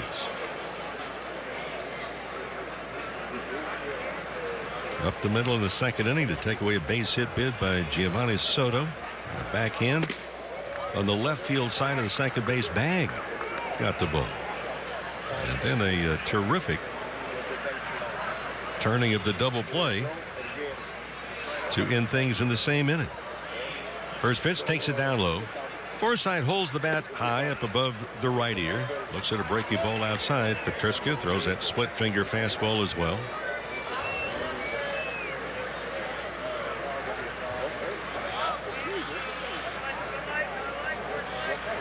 Petrichka, the right-hander, set delivers the 2-0 pitch, and there 2 balls and a strike. Forsythe gets aboard, or even if he doesn't get aboard, Yasiel Puig is on deck. As Dave Roberts continues to build this culture here, and I think he's doing a tremendous job in doing that. Logan Forsythe, I think, is a player who fits it perfectly. Forsythe waits, and he takes down low. 3 balls and 1 strike. Logan Forsythe is also one of those players, and this is not a knock, it's really a compliment. He's not a flashy player. But if you talk to some of his teammates, they're still upset that he's not with them any longer. Former teammates. Oh, Mr. Longoria takes a strike. Really 3-2. Longoria, whirling dervish. He's talking about the importance of Forsythe and what he meant. Not just because a personal friend and a teammate, what he meant to the team. Here's the payout pitch on the way. Little ground ball hit up the middle. That's going to be in for the base hit. And Logan Forsythe, his first hit of the night, a 1-out single up the middle. He's over at first base. We're in the bottom half of the 5th inning. 2-1 Dodgers.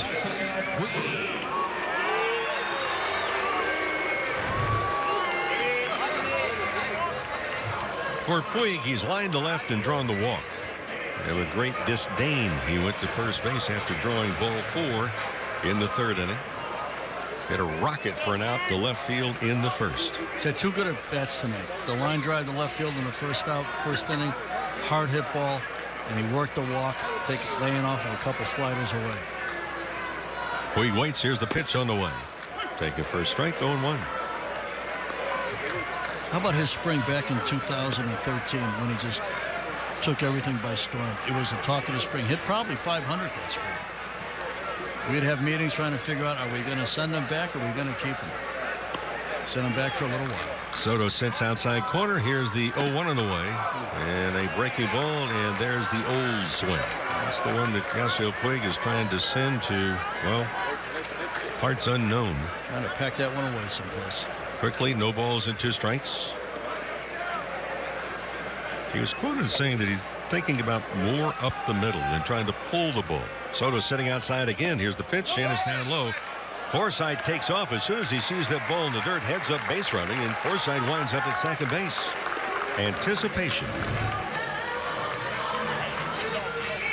I know some of the spring training, that is a heads-up baseball play right there. As soon as the ball hits the dirt, you got a chance. If you've got a decent lead, you're moving in the right direction, you got to take off for second base. That is exactly what Forsythe did. So now there's a runner in scoring position. And for base runners, being aggressive, especially when that pitch goes into the dirt. Goes as a wild pitch. 1 ball and 2 strikes to count to Yasiel Puig. Petrusca set, and the ball's in the dirt, blocked by Soto. 2-2. So the Dodgers again defeated the Kansas City Royals earlier today in surprise. 5-4 in that matchup. Justin Turner back in the lineup. Played at third base. He was 1 for 4, knocked in 2 runs. Charlie Culberson started at shortstop, 2 for 2. Here's the 2-2 to Puig. Swing and a miss, strike 3. So he's not able to pick up Forsythe from second base. Here's Gutierrez, who's 0 for 2. And Gutierrez trying to get on track. The home run that Franklin Gutierrez hit a couple of days ago was to right field, a low line drive home run. I haven't seen him play a lot. Spent most of his time in the big leagues in the American League. The swing to me right now is a little bit long and a little bit slow. Gutierrez chokes up, maybe about a ½ inch on the bat. Pitches way outside, ball 1.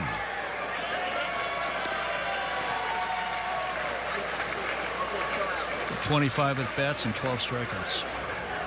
The ratio is not where he wants to have it. In his career, he has hit left-handed pitchers very well. Petrusca is a right-hander. There's a strike, and the count 1-1. So Forsythe, the 1-out single, went to second on a wild pitch. Puig struck out for the 2nd out of the inning. And now Gutierrez with Van Slyke on deck. 1 run, 6 hits for the White Sox. 2 runs, 4 hits in air for the Dodgers. On an absolute Chamber of Commerce type evening. 1-1 instead, a bluff pickoff to second base. The infield is not an exaggerated shift, but the second baseman, Moncada, is almost directly up the middle. The outfield straightaway, but not particularly deep in left is Engel, or make that in center. Gutierrez waiting. The 1-1 on the way is a drive into left field, and that's going to drop in for the base hit. It's going to go for extra bases. Forsythe will score, and for Gutierrez, the two make that the double to knock in a run. And for Gutierrez, his second hit of the spring, and it was a big blast. Hit that ball a ton. Talking about a big league hitter, even though it's spring training, you know he feels a little bit better about how things have gone by hitting that double right there. Pulled it, was on it, did not hit the ball to right field like he did for his first home run. Went with the pitch, a little bit of pull power there to left center field for a double. So it's now 3-1 Dodgers as Forsythe scored. Gutierrez at second with a run batted in. Here's Van Slyke trying to add yet another run to the board. Takes inside, ball one.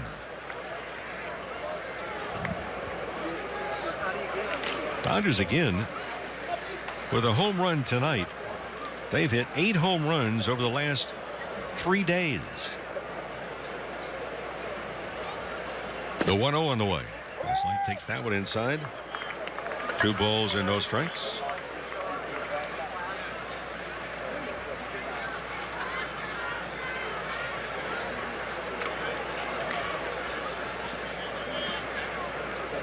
Bobby Wilson on deck. Van Slyke waits the 2-0.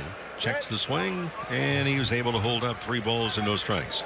In an earlier game today, in surprise against the Royals, Utley started at second base. Peterson in center. Turner was at third. Grandal was the catcher. Bellinger was at first. Culberson at short. Eibner played right field and then moved over to center. Kershaw, as we mentioned earlier, went 4 innings. Finally gave up a run. 1 run, 2 hits, struck out 4. And believe it or not, Clayton Kershaw had a home run hit against him. Here's a 3-1 to Van Slyke. Ground ball to third. Holding his ground. Davidson has it, throws across, and that is going to do it. But Forsythe single went to second on a wild pitch, and then with 2 outs, Franklin Gutierrez pounded a double to left center field for the RBI double. A run, 2 hits, a man left, and through 5 complete. Here at Camelback Ranch, Glendale, Dodgers lead it 3-1.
Dodgers get another run on the RBI double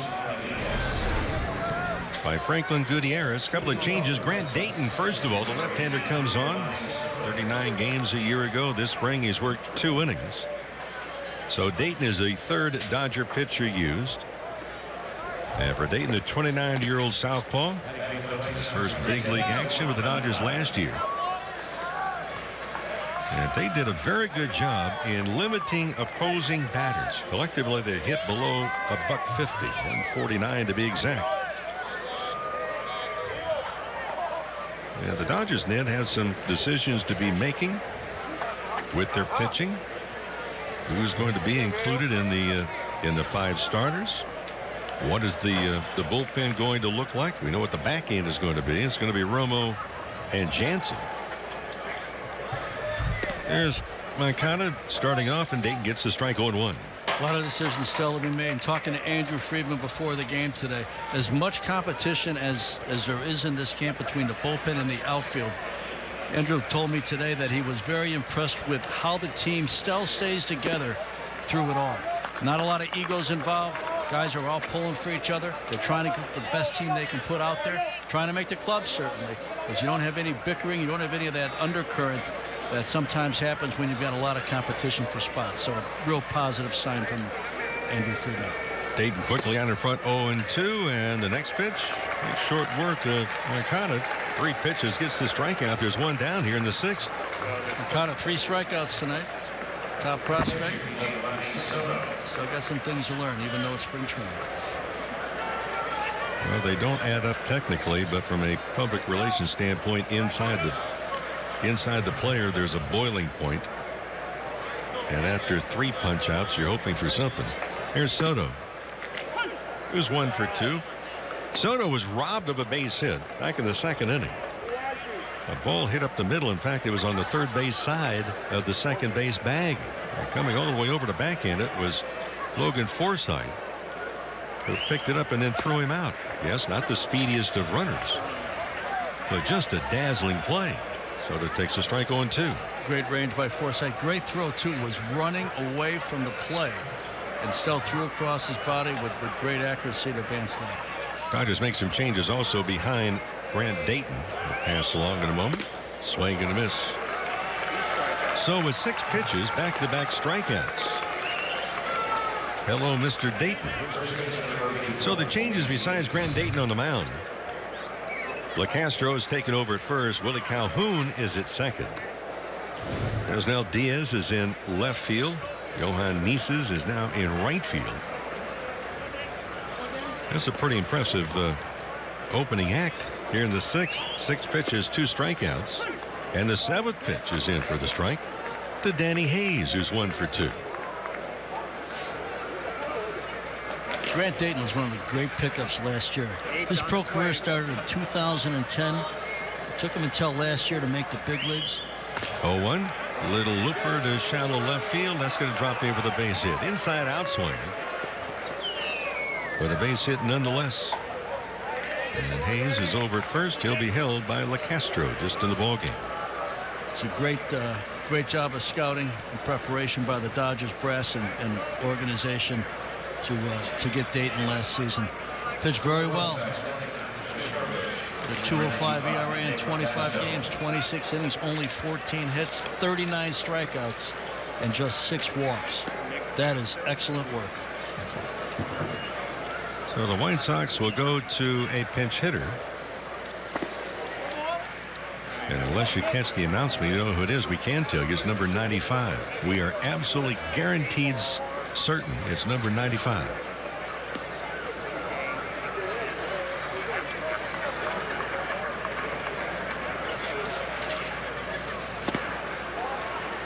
Swing and a miss. 1-1.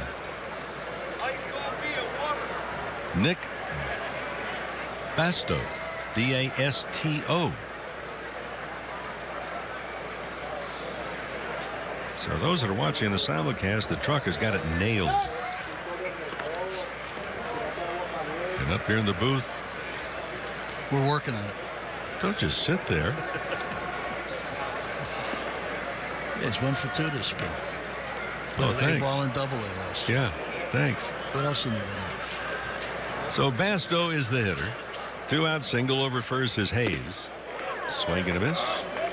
1 ball to 2 strikes.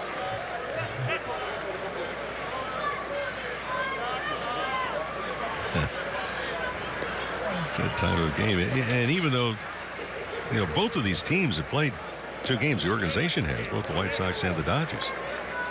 You still get towards the end of the game. This is the middle of the game, and you go, who? Ball 2-2-2 to Basto.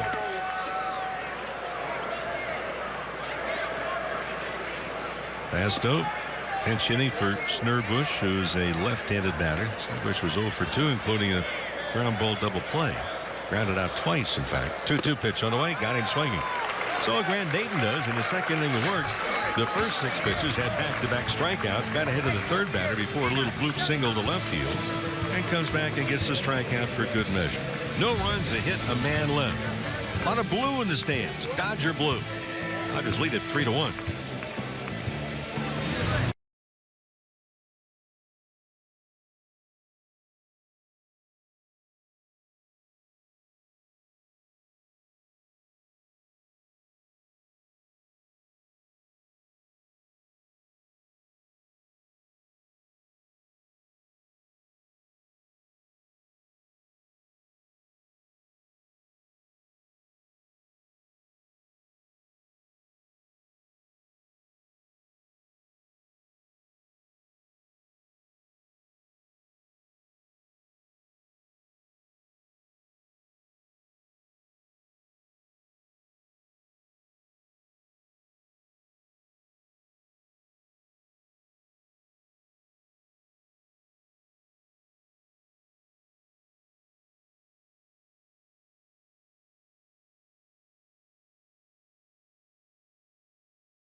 This evening is completed. Going down the left field line, a reminder, Dodger season tickets are available now for limited time only.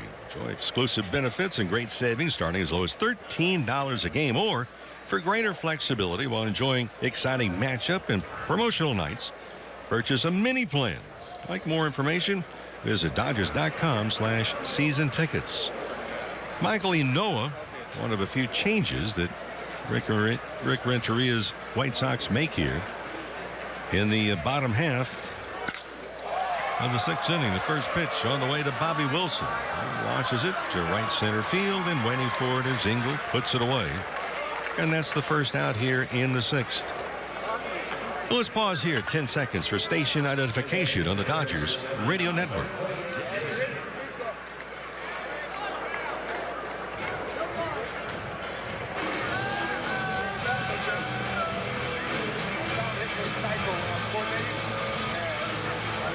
One out. Okoye Dixon. He's had a tough night. Struck out twice. Chris Taylor is waiting on deck for the White Sox. A couple of other changes. Alfredo Gonzalez is now doing the catching. And Luis Beceba is in left field.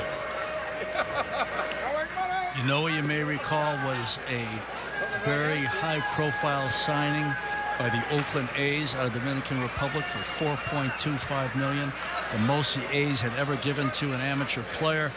Did not pan out in Oakland. Ended up coming to the White Sox along with Jeff Samardzija back in 2014. Dixon takes ball 2-2-0. When he signed, it was the biggest news in baseball for a while. Nobody expected Oakland to go that far. Nobody expected them to be in on Yanoa, but they did. Unfortunately, it did not pan out.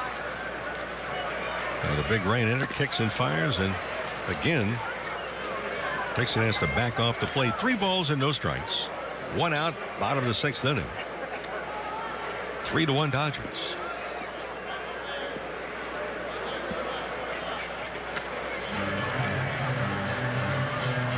Michael Inoue. Michael Jose Inoue, to be exact.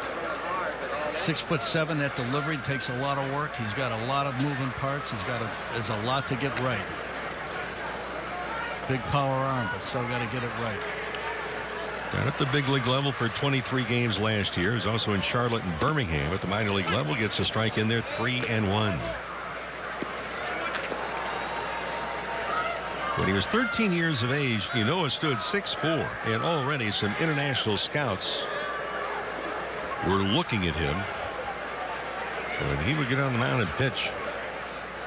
Here's the 3-1 pitch. That's taken inside, ball 4. And Dixon aboard for the first time tonight as a one-out walk. Chris Hatcher, by the way, getting loose in the Dodgers bullpen, talking about pitching.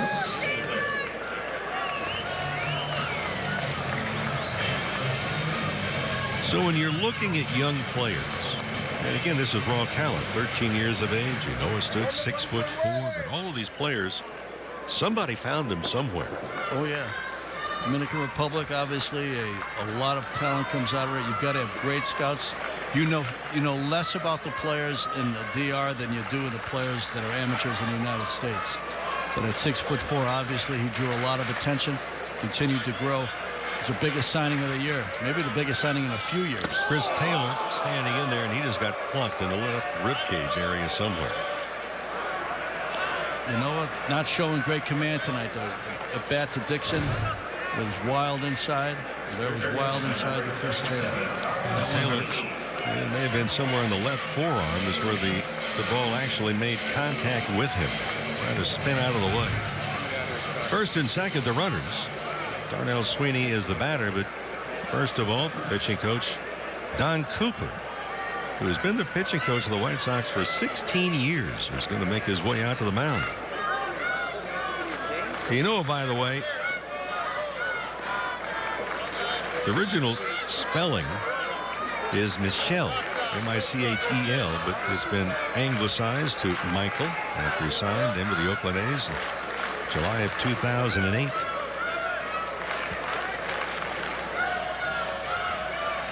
Talk about international scouting. The Dodgers did a complete do-over for their facilities in the Dominican Republic. Dodgers made such great inroads in Latin America to begin with, and boy, they have continued to do that. Going back in, and I mean, it was a rebuild. And going way back, the O'Malley family and Ralph Avila had the vision to build a complex in the DR, little ways outside of Santo Domingo, the capital. And for many, many years, boy, the Dodgers were as good as anybody picking talent out of that country. Sweeney waiting, takes outside corner, tailing fastball for a strike on 1. For Sweeney tonight, he struck out twice. He's 0 for 2. DJ Peters getting a chance to show his wares on deck.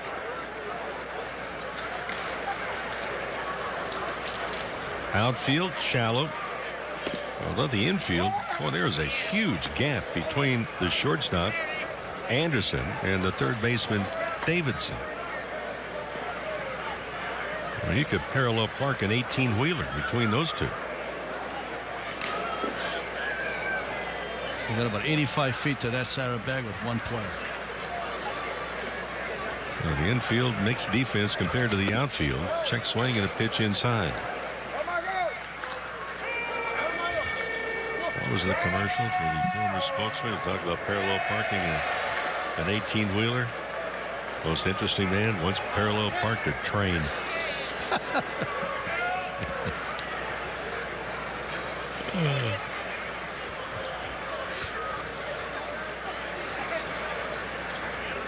Sweeney liked to parallel park a fastball out of the ballpark. A swing and a foul.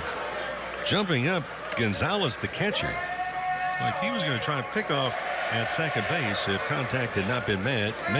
The count 2-2. See if Dixon was aware of that. We'll see on this next pitch, perhaps. And I'm sure he heard about it from Chris Woodward, the third base coach.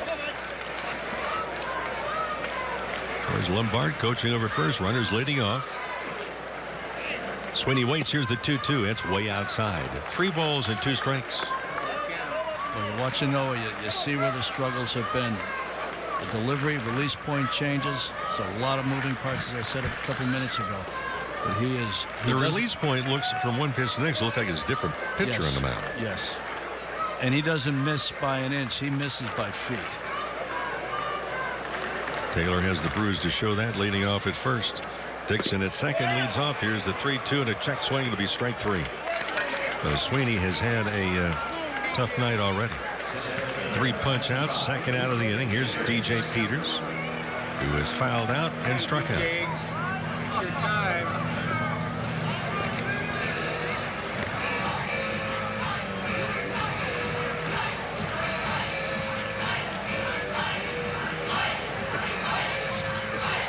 So again, Peters was the 4th round pick just last year out of Glendora High School. Talk about a big turnaround. And a year ago at this time, he was beating up on somebody in the conference in high school. Remarkable.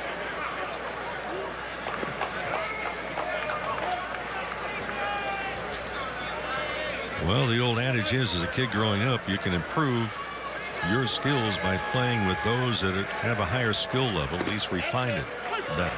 That's where Peters finds himself. Takes a slider for a strike 1-1.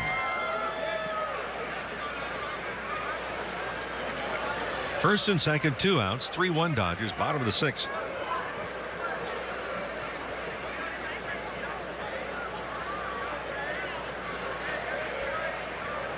It was a big, tall drink of water. Lays off a pitch downstairs. You look at young players also, and it goes back to the scouting. And we see players, and Noah was picked up at 13 years of age. You look at Peters, and you just watch how they handle themselves. And most impressive of what we've seen DJ Peters, and granted, this is just a snapshot.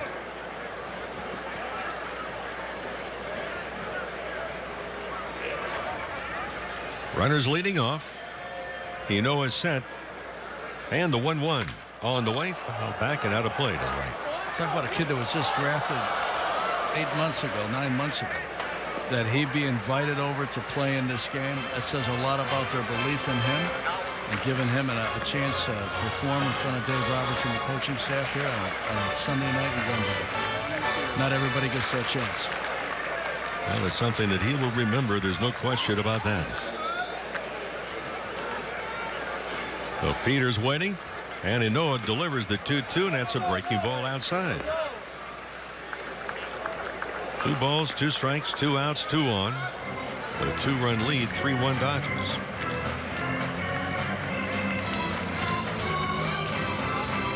A little under 9,000 in the ballpark tonight.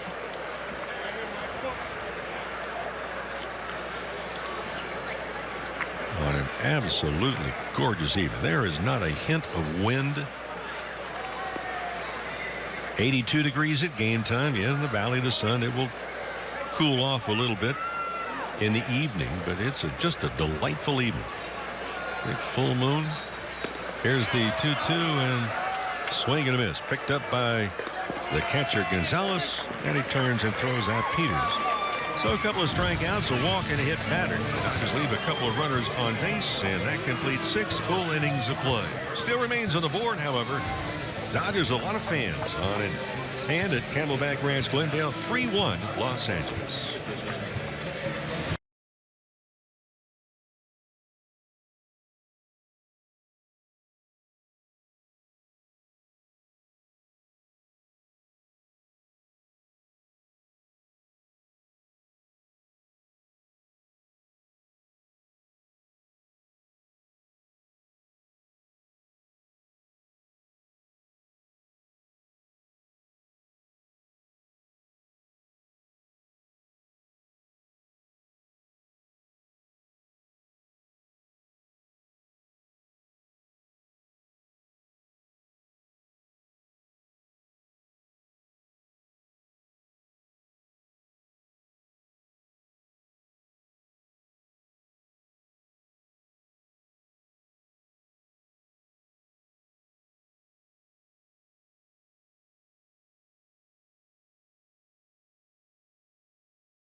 Chris Hatcher comes into the ball game. He becomes the fourth Dodger pitcher used. It was Alex Wood for 3. Stripling. Worked a couple. Grant Dayton struck out 3. Gave up a base hit in his 6th inning. And now here's Chris Hatcher.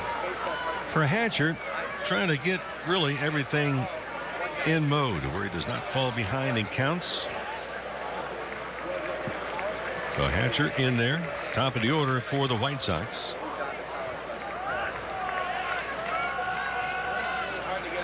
And Adam Engel starts it off. Engel tonight has walked and scored the lone run for Chicago. That was back in the 1st inning. Scored on an infield single by Melky Cabrera. So Engel is 0 for 2. He's also fouled out to first and lined out to second. Takes the first pitch from Hatcher, a strike, 0-1. Anderson waiting on deck. And Hatcher gets the strike. A couple of other changes defensively. Omar Estevez is now at shortstop. Eric Mejia is at third, and Jack Murphy has taken over the catching duties. Murphy at high target. Pitch is fouled off, 0-2. Hatcher hasn't pitched since March the 6th when he went 1 inning. Kind of a tough inning against Colorado. Gave up 4 hits, including 3 runs, 2 of which were home runs. So he needs to get it back in gear here. Missed the second half of last season with a strained left oblique on the DL in late July and didn't make it back. 0-2 is a breaking ball outside. 1 ball and 2 strikes. So how do you range when you have a pitcher and you're trying to find themselves and maybe they're just not there? You do have the luxury of having to work on the backfields and either simulated games as the 1-2 is inside and high. 2 balls and 2 strikes. Here in camp, there's a lot of other ways that you can really attack the progress of a player and make it available to work out. No doubt. You do have the backfields. You can pitch them in a minor league game. You can pitch them in a B game. I think in Hatcher's case, he needs to obviously get his delivery figured out and also needs to get some confidence. Well, he just got some confidence to swing and a miss, and there's 1 down. As Engel goes down on strikes. Good way to come into the ball game. Tonight's game, by the way, brought to you by Arco. Arco. Quality top-tier gas for less. Pretty soon here, you're going to see a lot of the big league guys probably getting more action in the B games. Continue to get at bats, continue to work and getting some innings in. I wouldn't be surprised to see Hatcher in a couple of those. Hatcher delivers, gets the strike to Tim Anderson, who's 2 for 3 tonight. Both times he's had line drives, base hit to right field. Strike in there, 0-1. Anderson, right-handed hitter. Hatcher set, delivers, and it's fouled off, 0-2. Well, this is the Chris Hatcher the Dodgers have been hoping for, and granted, this is. Well, we're really deep into spring training. It's only the 12th of March. But with the aggressiveness that he's come in and the command of the strike zone, he's thrown 5 pitches. They've all been strikes. He has a punch out. They're trying to get a second one as the pitch is high, 1-2. As you discussed earlier with Alex Wood, the power of strike 1 is really a key advantage to a pitcher. Hatcher's the same way, and he's been better to date than he has been in his other appearance here. Ball fouled off. So in meetings, I realize maybe you ran meetings different than other people and other people and other people, but when you're having meetings about players, whether it be spring training or not, is the word confidence brought up or acknowledged? Yeah, from time to time, because it does play a role in it. 1-2, swing and a miss. Well, the confidence is running high right now for Hatcher. 2 batters and 2 punch outs. I don't care if it's on the 12th of March or later on in the month. It's a pretty good way to start off the inning. Yeah, excellent for him. You know, as many players as I've been around, including a lot of guys in Cooperstown, New York now, confidence would come and go even with the best of the best. And I think it's important that you put players, especially when you're coming off an injury like Hatcher is, you put them in positions where they can gain some confidence and have some success. Well, as Luis Basabe is the hitter. Came in the ball game after Cabrera had his 3rd out. Left-handed batter holds the bat high, takes a strike on 1. Basabe, B-A-S-A-B-E. Hatcher, the breaking ball's inside, 1 ball and 1 strike. There's something I always wanted to ask someone that has been there and done contracts and agents. You know, baseball, you go back years and years ago, ownership refused to deal with agents. Yes. Then along came the collective bargaining agreement and free agency, and everything started to shift. 1-1 offering. Swing and a miss. 1 ball and 2 strikes. And agents many times are either a family member or maybe an attorney. Now agents have to be certified by Major League Baseball. 1-2. Ground ball down to second base. And for Willie Calhoun has it and throws it. We'll talk more about agents and dealing with players. And for Hatcher has a very good inning. A couple of strikeouts, a ground ball out. Nice and neat package. Through 6.5. 3-1 Dodgers lead.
Inning, and for the White Sox, they go to the bullpen.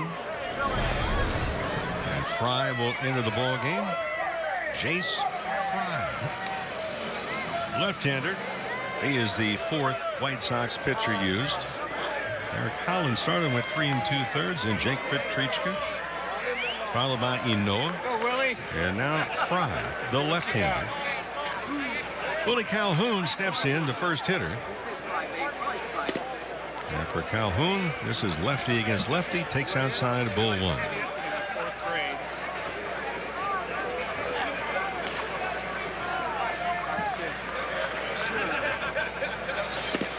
And there's a strike outside corner. Okay, back to agents.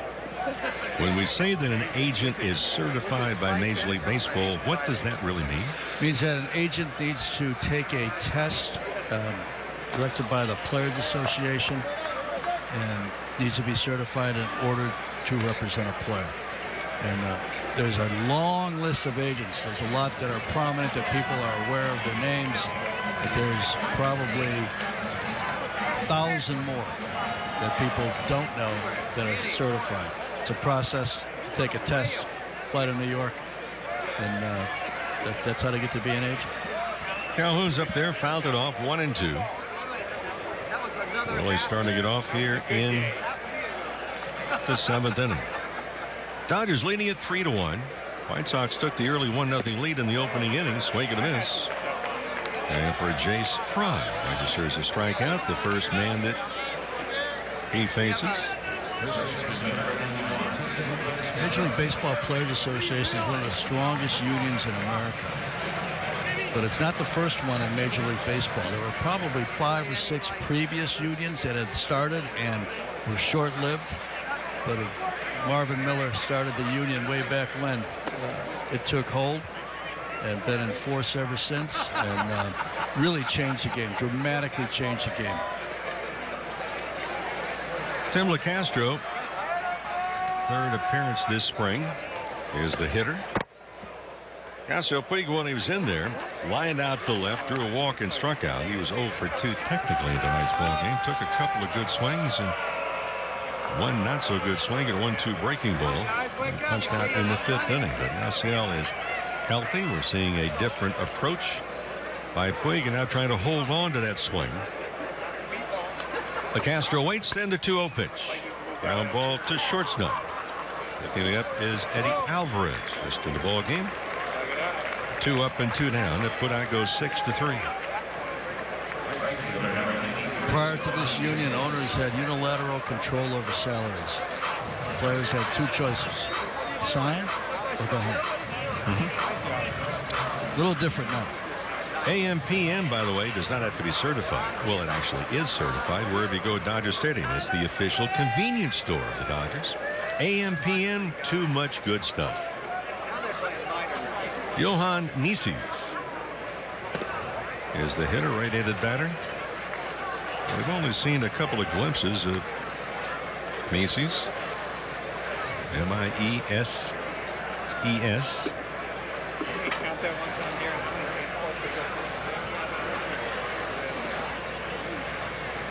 Over 8,500 in the ballpark tonight. Swinging a foul down the third base line.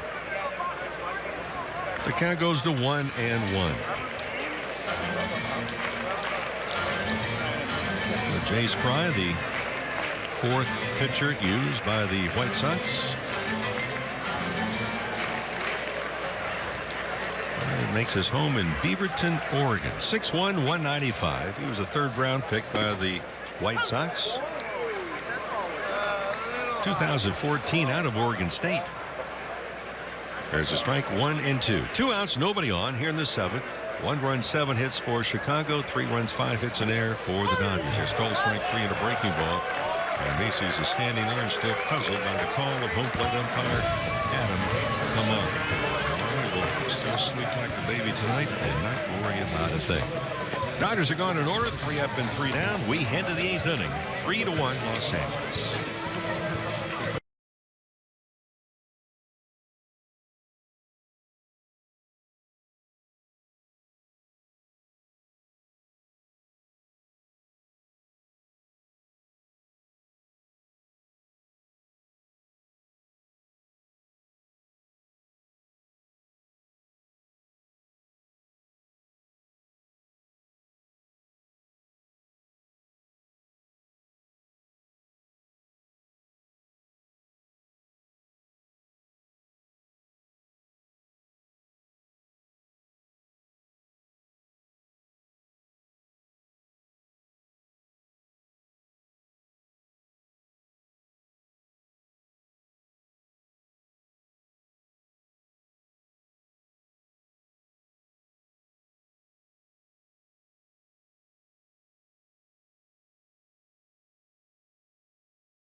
We go to the 8th inning, and Dodgers Spring Training is always live with MLB.com at bat, the mobile app. Stay connected all spring with radio broadcasts, video highlights, stats, news, and even more than that. So just download MLB.com at bat today. It's your #1 app for live baseball. We'll say this quite often as Adam Libator comes in. If you have not tried that application and you're a Dodger fan or a baseball fan, All I can tell you is try it out, and I would be shocked if you were not overwhelmed. It is terrific. Adam Libator, the first pitch is hit into center field. Antoine from San Diego, best vendor in MLB, coming at you live. Brad Camelback. Hopefully you guys can hear me. So a base hit. We're at a live night baseball game. For Libator coming on. Looks like about 6,000. And for the left-hander, 8,000 his third today. big league season with the Dodgers. 6,000. So if you were here live, Libator allowed just a batting average against him of 2 1/4. so amazing, so and just over 72 very innings, 72 1/3 to be exact. He struck out 76. Hopefully you guys are Here's Matt Davidson, the runner at first base. Libator delivers outside corner 1-1. 7 of the 7 stadiums he works. He's had great stretches where he's really been unhittable. Been a key guy for this Dodger club. You got him and Dayton from the left side on that bullpen. That's pretty strong. And that is Jason Bourgeois, who's over at first base and had that single. He took over for Garcia. Swing and a miss, and quickly 0-2. It looks like just what is it? Isn't it for the? It's for something for the batter, right? Davison, 3 strikeouts already tonight. Down 0-2 here. Yeah, probably. Filtered you out. White Sox about hit the Dodgers 8-5, but Dodgers lead it 3-1. They're in the 8th inning. Ball outside, 1 ball to 2 strikes. As the White Sox try to figure out what to do with Todd Frazier, whether or not they move him for prospects or whether they hang on to him for a while, I can't help but believe that how Davidson plays this spring will give them a little bit indication of what they would do at third base in the event they could find a very good trade for Todd Frazier. Adam Joseph Libator set right at the belt. Davidson waits. Here's the 1-2. Fouled off. The count will hold for Libator. He may surprise some people with his size. He's 6'3", 2 1/4. He's out of Bellflower and went to Tennessee Tech, where he was the Rays' 21st pick in 2010.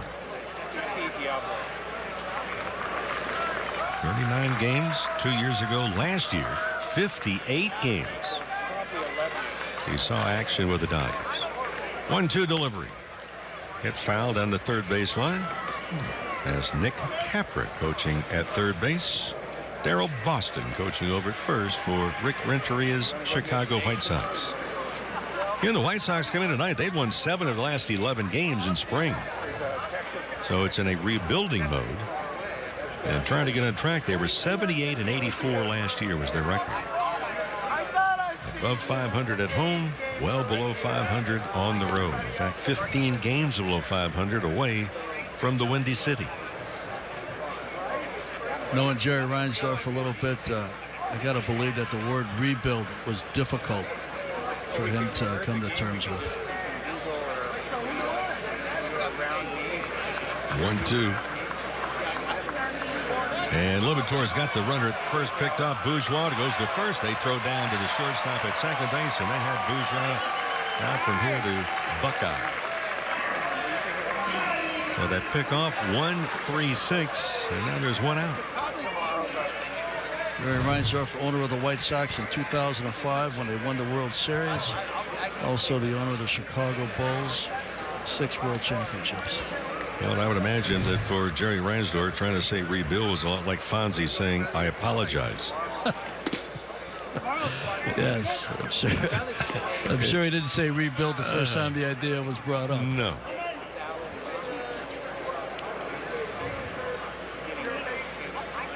In fact, there was a line that was used, and I'm trying to scamper around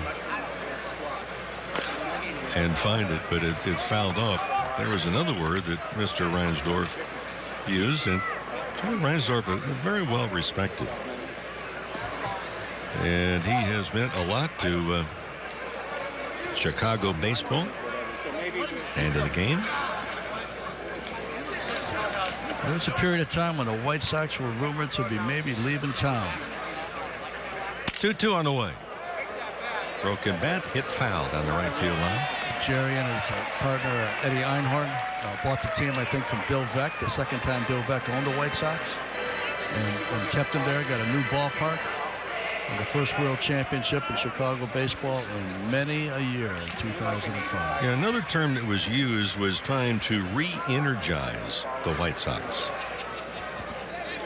Dodgers see the White Sox, by the way, 2 different times during the season. In Chicago, July 18 and 19. They'll be at Dodger Stadium August 15th and 16th.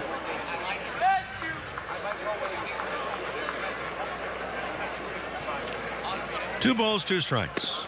Liberatore delivers and calls strike 3. Outside corner. And Matt Davison just now leaving home plate. 2 down in the inning. I don't care what the date is on the calendar. You go 0 for 4 with 4 strikeouts, that is not a good night. No. No.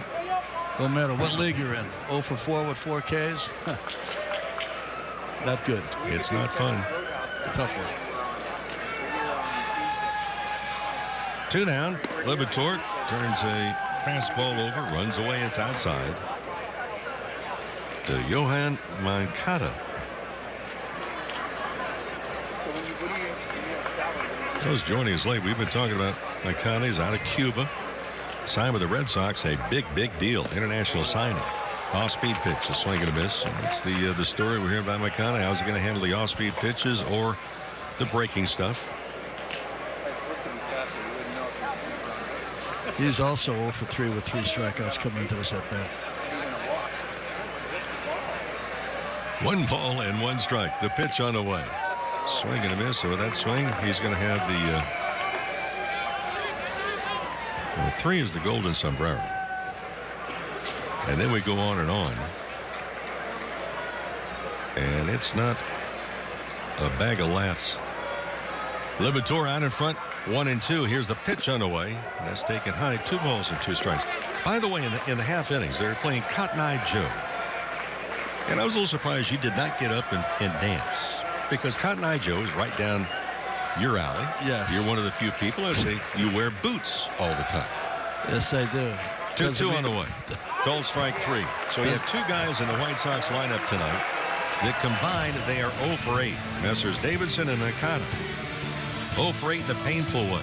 Davidson has struck out 4 times. Moncada also with 4 times. It'll be a quiet night back at the hotel. Good inning for Liberatore.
Have the 8th inning, and for the White Sox, they go yet to the bullpen again. And Tommy Conley takes over. 29 games a season ago. Worked 4 innings, 2 earned runs so far this spring. And the White Sox have out-hit the Dodgers 8-5. 1 home run tonight by the Blue Crew, their 8th over the last 3 days now. Bobby Wilson had a 2-run blast in the second. That erased a 1-0 White Sox lead. The Dodgers have never looked back.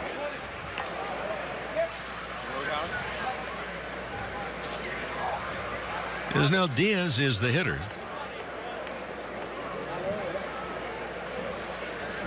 As the Dodgers are seeing a lot of young players in the split day-night doubleheader. Dodgers defeated the Royals in Surprise, Arizona. 1 o'clock game local. Kershaw went 4 innings in that one. 5-4 results in that one, and they lead here 3-1. Diaz fouls it off. And the count now 2 balls and 1 strike. You know Jerome Holtzman, did you not? Yes, sir. And for those that followed baseball, Jerome Holtzman, the longtime sports writer for the Chicago Sun-Times and a dandy. Nicknamed the Dean. Yep. Invented the save. Yes, he did. You remember made a lot year? of relief pitchers a lot of money. You remember the year that the save actually came into? 68. 1960. 1960. The save was not really a category that was held onto, and at first, when it was first put in, you could actually create a save. 2-1 pitch. Ball hit very sharply out the bat of Diaz. Bobbled, held on to by the shortstop. Throws, low throw, dug out nicely over at first. So there's 1 down, 6-3 on the putout. You used to be able to create saves. In other words, if you had a,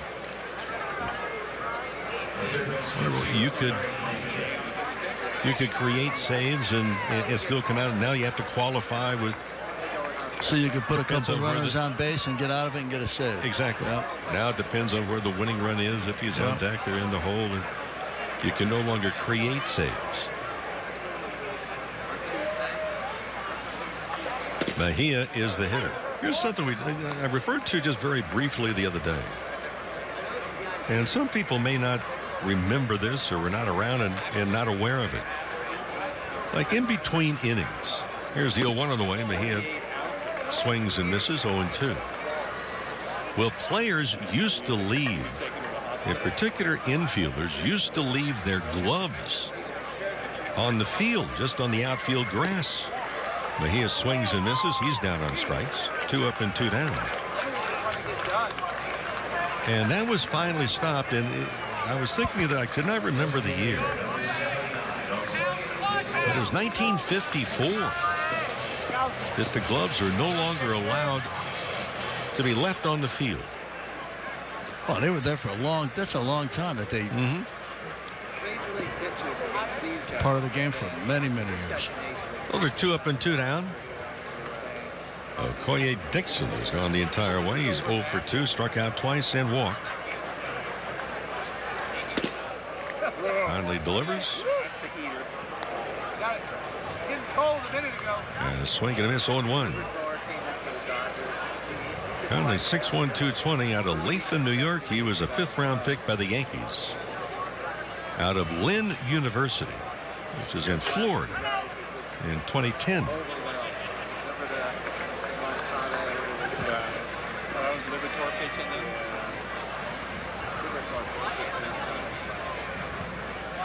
Oh, 1 delivery. Hit foul and out of play. Well, Toyota's One for Everyone sales events going on now.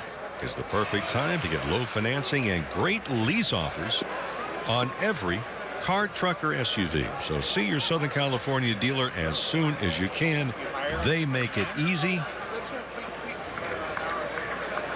Toyota. 0-2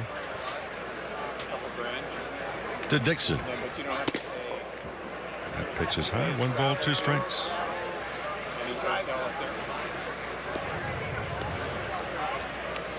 Dodgers have pitched pretty well tonight thus far. It's been Alex Wood, Ross Stripling, Grant Dayton, Chris Hatcher, and we will see yet another pitcher in the 9th trying to nail it down. Dodgers trying to win their 10th game of spring. They're 9-7 so far. What does that mean? They're 9-7. 1-2 is outside. Still waiting for the return of Andre Ethier, who is having some spasm in the hip. His hip tightness is what he's referring to it. Corey Seager. At first it was upper back stiffness. Now it's moved a little bit down into the left. And is it oblique? Is it a high oblique, slightly in the back? Well, they're not really rushing. It's a swing and a foul to count 2-2. No one's in a panic mode. Dave Roberts saying that if this were the regular season, Andre Ethier could be playing, but they want to make sure that they do not rush it. Andre Ethier is. It's not the time he's not 21 any longer. Not the time to take a chance, right? No, but you've got time on your side. That is a luxury right now. 2 balls, 2 strikes. The pitch on the way. Little ground ball to second base. And that is going to do it for the Dodgers. The Dodgers 3 outs away from wrapping this one up in front of over 8,500 on hand at Camelback Ranch. We go to the 9th. We've been looking for a couple of hours. 3-1 Dodgers.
We go to the top of the 9th inning. After the Dodgers, the line scores 3 runs, 5 hits, and 1 error. And for the White Sox, 1 run, 8 hits, and no errors.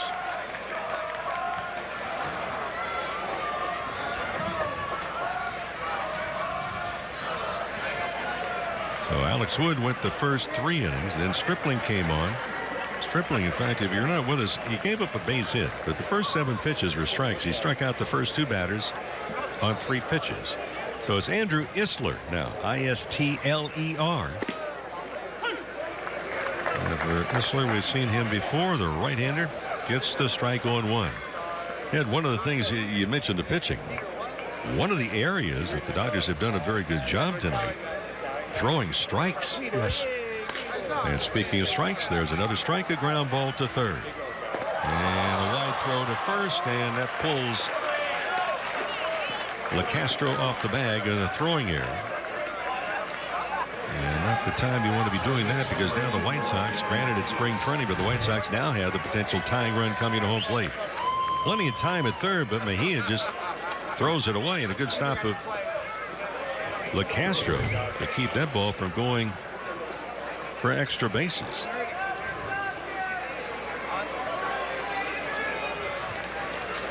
So nobody out. Let's go. Turn 2 here, boys. Danny Hayes is the batter. He's 2 for 3 in tonight's game. Big left-handed hitter. And the first pitch is down low, ball 1.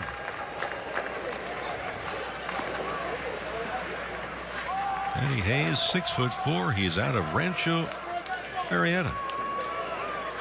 Signed with the White Sox, Oregon State, 2013, their 13th round pick. And he had kind of an oddity in Collins hits a base hit under the glove of LeCastro, and that's going to put runners at the corners at first and third. Well, Hayes, when he's at Oregon State, actually walked more times than he struck out. So his whole thing has been very good contact. He makes contact here, puts runners at the corners at first and third. Tying runs are aboard, nobody out.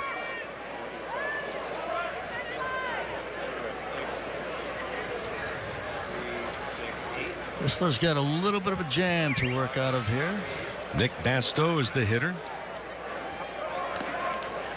Basto struck out looking back in the 6th inning. Right-handed batter.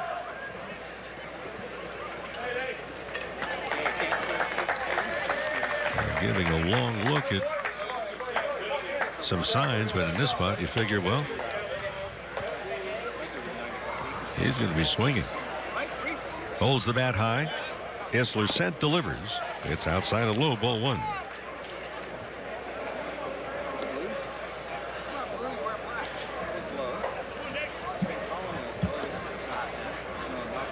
Nick Capra, coaching at third, goes over and says something to his runner there.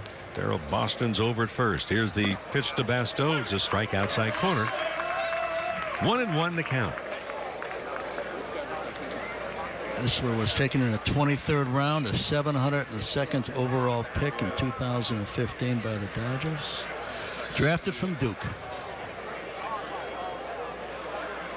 1-1 offering. It fouled to the backstop.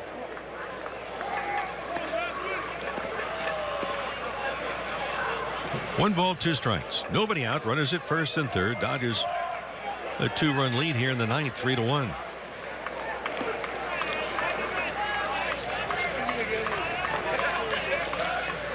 James Andrew Isler, 5th Dodger pitcher used. Set at the belt. The 1-2 on the way. Ground ball, a diving knockdown by LeCastro. Gets up, throws to Isler on the cover. Not in time. At first, the run scores. And for the White Sox, runners at first and second, still nobody out.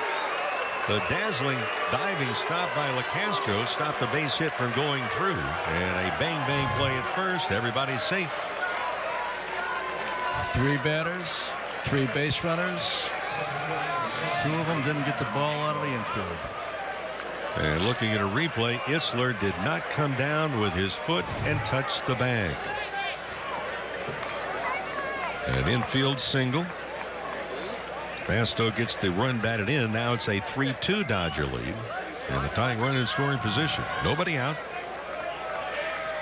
Adam Engel, the hitter, looking for his first hit. He's walked and scored. That was back in the first. Since then, he's 0 for 3. Right-handed batter. Isler trying to pitch out of it.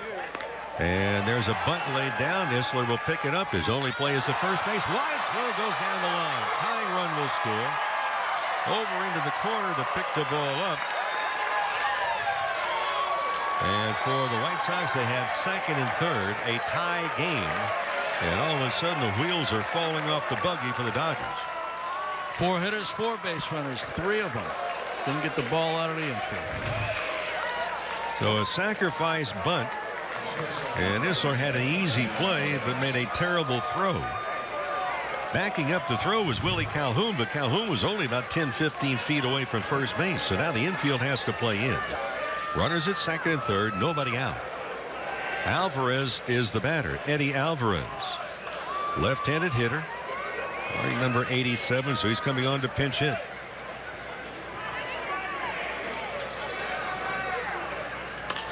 So a sacrifice, an error on the throw, no RBI. Alvarez fouls it off. So a game that had really been kind of a neat package. Nicely played for both sides. Here in the ninth, there's been a throwing error. Should have been 1 out. Hayes had an infield single, a diving stop at first by LeCastro.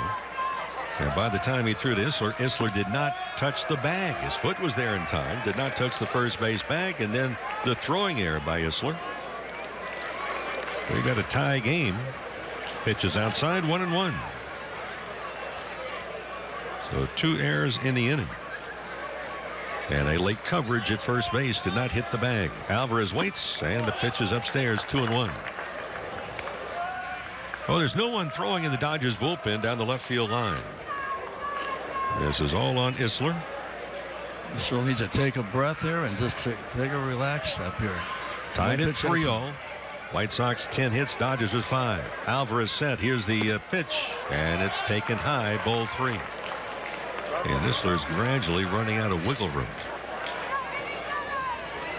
3 errors on the night by the Dodgers ball club.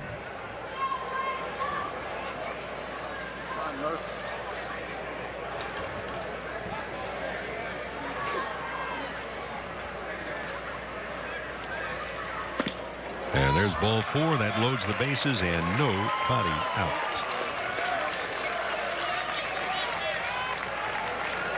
It's like the Dodger bullpen getting a little active down there. Tough spot to put the young man in. Luis Basabe is the hitter. Second time we've seen him tonight. He grounded out to second base. So the infield is playing in all the way around on the edge of the grass. Isler go from the stretch. Basabe trying to give the White Sox the lead for the second time tonight. Isler set, delivers. Outside corner, 0-1.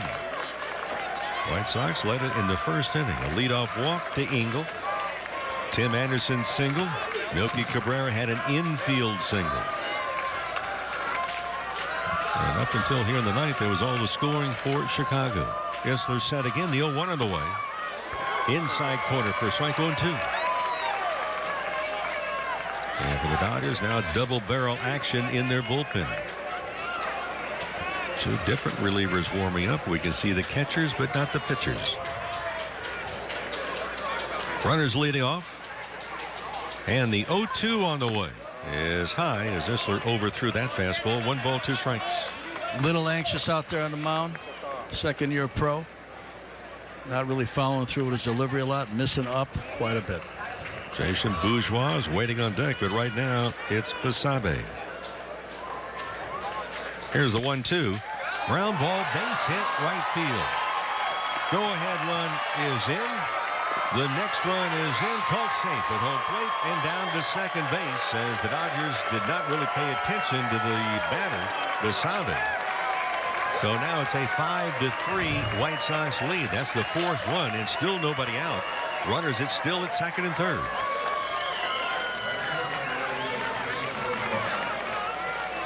So Isler was out in front of Basabe 0-2. The 1-2 pitch. Much too good of a pitch to hit. Basabe knocks in a couple of runs.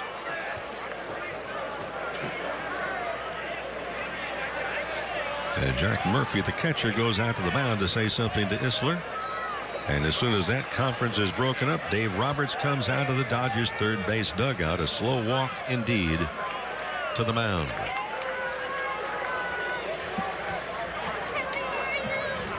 So Roberts has not officially pointed the bullpen, and now he has just done it. So we have a pitching change here as the White Sox have come up with 4 runs and threatening for more as Isler runs into a buzzsaw. 4 runs in, runners at second and third, nobody out of the ninth. 5-3 White Sox, back to the Camelback Ranch right after this.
who was all set to enjoy maybe a Dodger victory and was not expecting to get in this ball game as it went a 3-1 lead in the top of the ninth. But now he's pressed into action. A and AA a season ago, 43 games. And we have seen him just 2/3 of an inning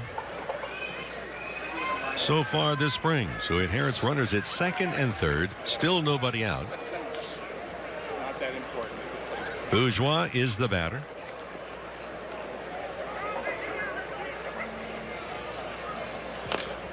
And the pitch is fouled off. When Basabe got the 2-run single to give the White Sox the lead, the Dodgers did not really pay attention to Basabe, who was able to trot down to second base and get himself into scoring position. So a 2-run lead. Give him a few extra bases here today this inning. And the pitch is a strike, quickly 0-2. Calhoun, as you mentioned, was almost adjacent to the first baseman and not backing him up on the play that Isler threw on the right field line. Giving up a few extra bases here, putting White Sox in scoring position. Griggs out of UCLA, the Dodgers' 8th-round pick, delivers, and it's fouled off. So drafted in 2012. Griggs born in La Jolla. Good size, 6'3", 195.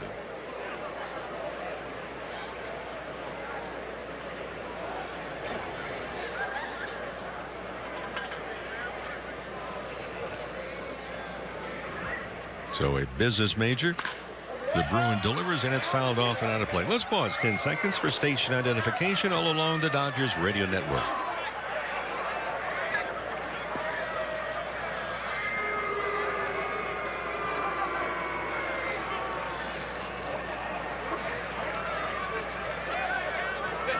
No balls and 2 strikes. Infield about halfway. Griggs delivers a breaking ball down low. 1-2. So a day-night doubleheader for the boys in blue, defeating the Kansas City Royals 5-4 in Surprise, Arizona, just a little bit north of Glendale. And that 3-1 lead is come and gone. There's a line drive off of Griggs, and it ricochets over by third base, and diving for it, Mejia, he can't come up with it. Here's 1 run in. Here's a throw in. The tag at home plate. They got the second runner. Down to second goes Bourgeois. And Griggs was nailed.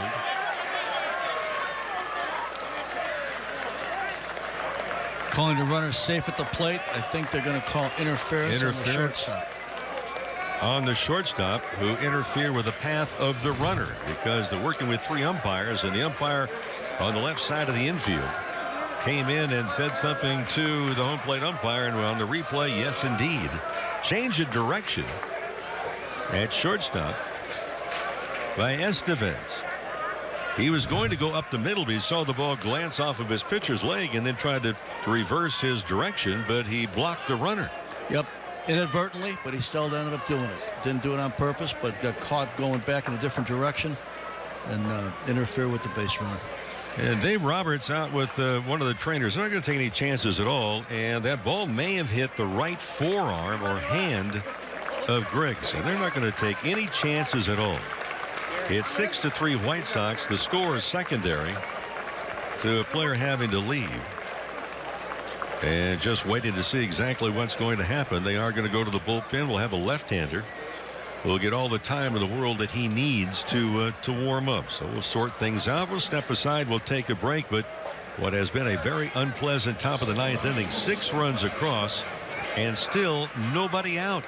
7-3 White Sox. Back with more after this commercial timeout.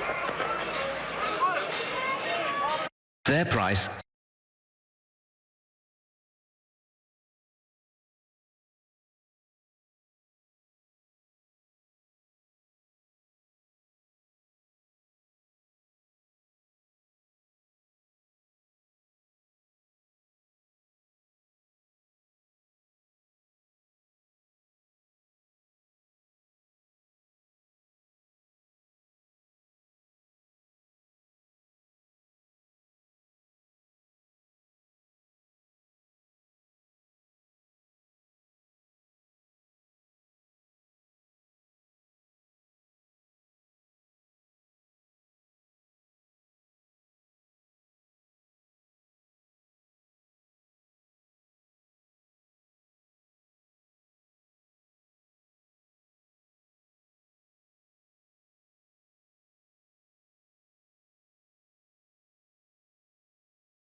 Edward Paredes takes over. 46 games last year in Double-A with a very good ERA, just over 2 1/4.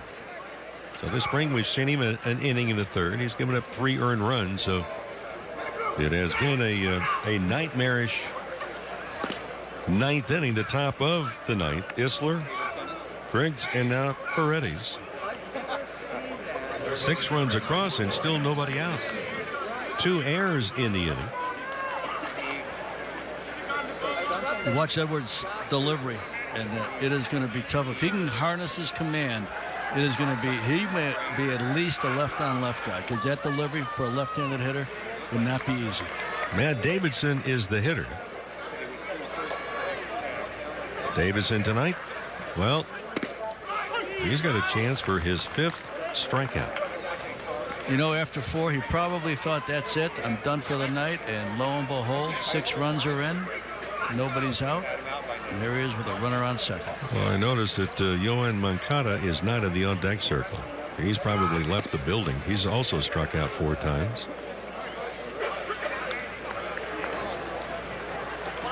Ball outside, 1 ball and 1 strike. Say one thing, when you get to 4 punch outs, they leave you alone in the dugout. Yeah, they do. A lot like a pitcher that maybe has a no-hitter going. Nobody sits next to him. Well, you don't want to sit next to someone that struck out 4 times. No. You don't want to use his bat either. Things can be thrown. A lot of things are said. And not the most pleasant of situations to be around. Pitch outside at 2-1. To Matt Davidson, who cannot wait for this game to get over. And trying to make amends right now. Runner at second base, nobody out. 6 runs across, 7-3. White Sox, and the ball lifted a mile into the air to left field. Contact. And Diaz having all kinds of problems, and he just dropped it. The 3rd error in the game. You're not going to, you could get one of the bazookas that they shoot up baseballs with, and you could match that high fly ball. There's not a breath of wind. That ball was just boxed.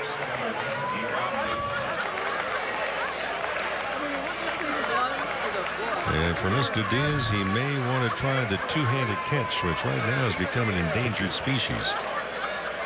Down to second goes Davidson. Over to third goes Bourgeois. Moncada hitting. Still nobody out. And Moncada is going to hit.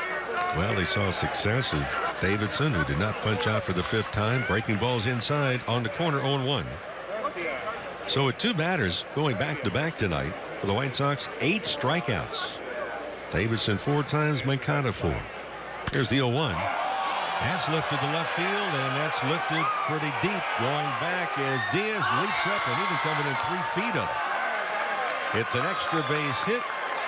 Here's 1 run in. Here's the 2nd run in, and Moncada breaks up the 4 strikeout night with a double off the base of the left field wall. And Mr. Diaz has circled the wagons about 3 different times trying to go back on that one. Boy, tough inning for the young player. 2 balls. One that he missed completely. The other one, a hard hit ball back to the wall.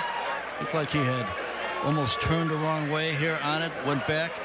Did not have a presence of where the wall was, where the fence was, and just misjudged it at the very end again. So it's an 8-run inning. There's still nobody out and a runner in scoring position. This is like a merry-go-round right now. There's a fly ball to left field. That's going to drop in for the base hit. Up with it is Diaz, and the low throw.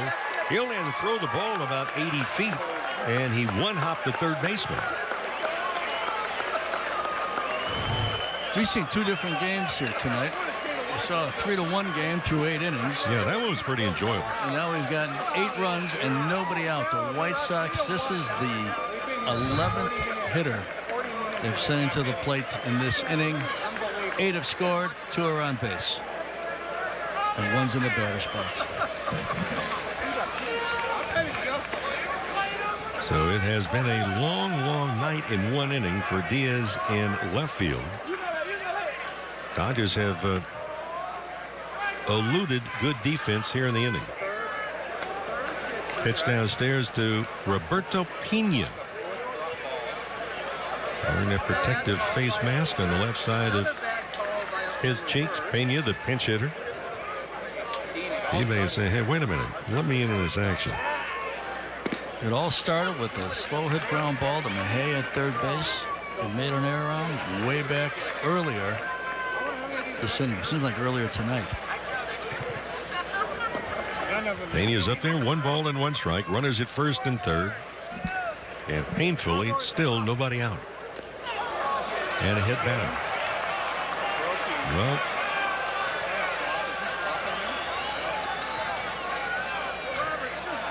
that's about the only way the Dodgers have slowed down anybody with the White Sox in this inning. Pena is hit. And he hobbled over to the dugout. And hit somewhere on the inside of the right shin below the knee. Hey, Rick, where's a rain out when you need one? I have a question for you. Where's the main switch for the sprinkler system? Oh, goodness.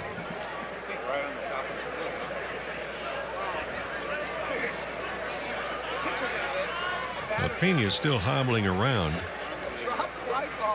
And they're going to have a pinch runner for him. That will leave a mark.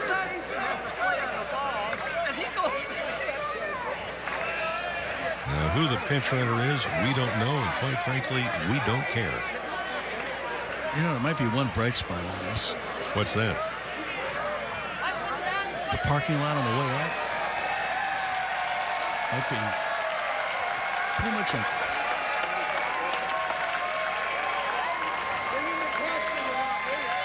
Well, they're bringing in a pinch runner that at first blush we have not identified who he is, but we can tell you he's wearing a double ear flap on his helmet.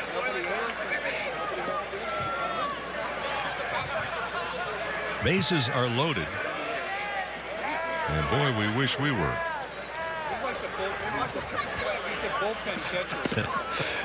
That sounds like a bad idea right now. 8 runs across, bases are loaded, nobody is out. Nick Basto is the hitter. Again. Second time he's hit in this inning. This is the third spot in the White Sox order that is hit the second time this inning. This is the 12th hitter since 950. So Paredes has taken over. There is some action, and it may be reluctant in the Dodgers bullpen. Here's the 1-1. A fly ball hit to right center field. And there's the first out of the inning on a sacrifice fly. Runner from third scores. The runner from second goes to third. And finally, there's an out in the ninth after 9 runs have scored.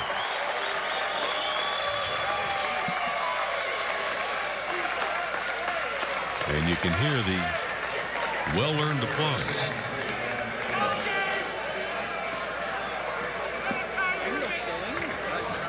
So, have you read any good books lately? Could have started them when this inning started. I'd be halfway through it. You could have read Gone with the Wind. Here's Engel. Engel laid down a sacrifice. And the sacrifice bunt was thrown away, and our ever-efficient producer-engineer just informed us that the pinch runner for Pena is Brett Austin. And we're certain that Brett's family appreciates us announcing who it was. So Brett Austin is over at third base. Or make that at first. Over at third is somebody else. Who's on second? Oh, boy. 9-run ninth. And there's finally one out. Boy. 3-0 pitch. Breaking ball for a strike. 3-1. You know, you see this every once in a while in spring training. I'm not sure you see a 9 spot, but you see 2 different games, sometimes 3 different games, depending on Who's in the game and who's pitching? 3-1, and that's ball 4, and that loads the bases again. Well, Team Mexico in the WBC, they were sitting on easy streak just the other night.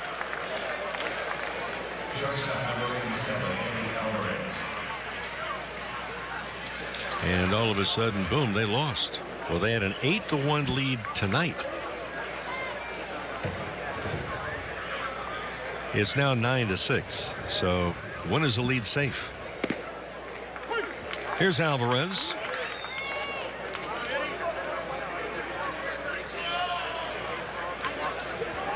So bases are loaded, 1 out. Could there possibly be a double play? 0-1, way outside. 1 ball and 1 strike.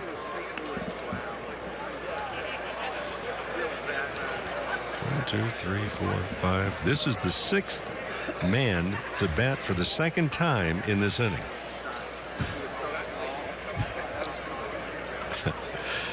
Oh, boy. Oh, well.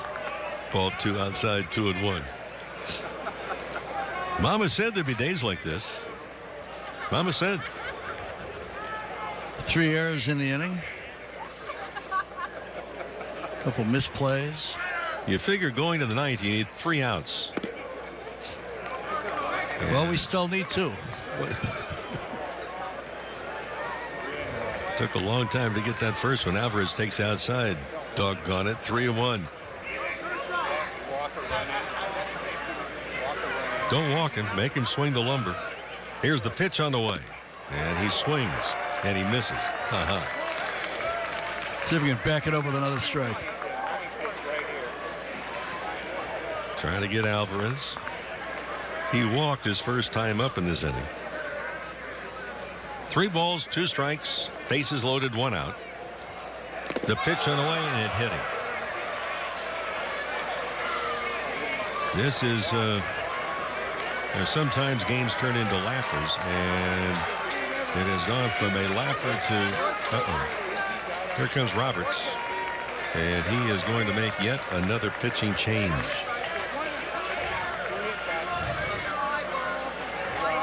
This has been a long night just in this inning alone. So Paredes cannot get the job done. Dave Roberts has made way too many trips out to the mound. Mama said there'll be days like this. We're going to step aside, take a break. Maybe we'll come back to Camelback Ranch after this. I got my money's worth.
I thought 25 or 30 minutes ago, well, I'm not getting this game. Surprise, surprise. It's worked 1 inning in spring, 28 games last year between A and AA. So he inherits bases loaded. There's 1 out. In this inning, there have been 2 walks, 3 errors, 2 hit batters. A ball inside, 1-0 to Luis Basaba. Every time we look up, he's hitting. This is the 3rd at bat that he's had. He did not hit for the first time until the 7th inning. He singled in 2 runs here in the 9th. Left-handed batter. Hooper delivers a swing and a miss. 1 ball and 1 strike. A couple more base runners. There'll be somebody hitting for the 3rd time this inning. 1, 2, 3, 4, 5, 6. This is the 7th spot in the White Sox lineup that's hit for the 2nd time this inning. 7th. Here's the 1-1 on the way. Outside at 2-1. I'll tell you somebody was really thrilled. Home plate umpire Adam Hamari. Yeah. Should have called some more strikes earlier in the game. Hamari may be wishing that they had the mercy rule in the Cactus League.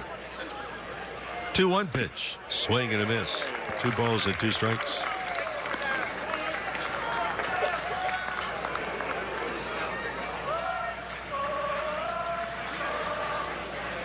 So Mexico leading Venezuela 9-6. In the top of the 7th inning in that game. And the WBC is a swing and a foul. Down the right field line. 11 runs, 14 hits, no errors for the White Sox. 3 runs, just 5 hits. 4 errors for the Dodgers, and 3 of those 4 errors this inning.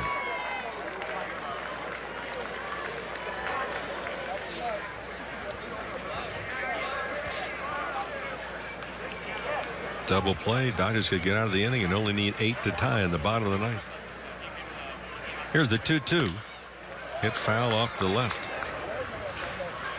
Adam Hamari asking for a new supply of baseballs.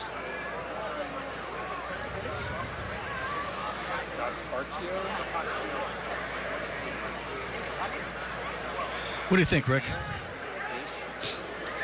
We need to find the main switch to the sprinkler system. 2-2 on the way. Fly ball hit well to center field. And going back, Peters makes the catch. Sacrifice fly. And the 11th run of the inning is 12-3.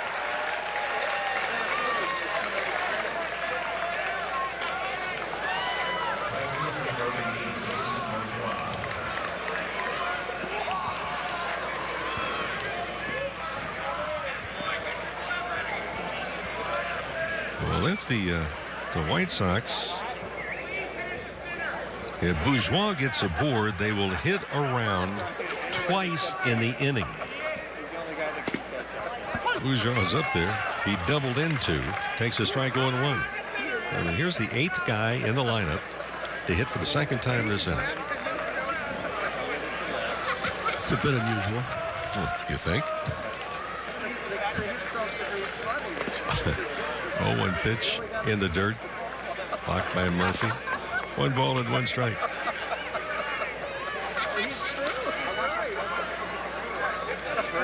First baseman, third baseman, shortstop, and the pitcher. Left field's missed one. Well, if you can't have fun at the ballpark, you should go home. He dropped a couple of them. 1-1 on the way. Swing and a miss. 1 ball and 2 strikes.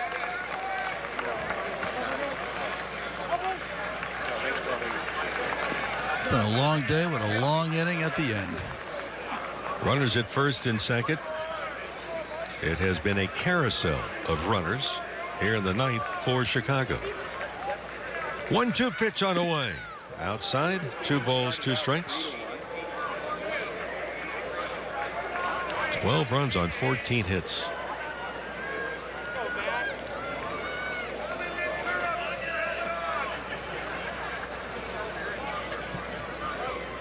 Bourgeois waiting. Waggles the bat. Right-handed batter. He drives one to left field. This ball is hit well, and this ball is gone.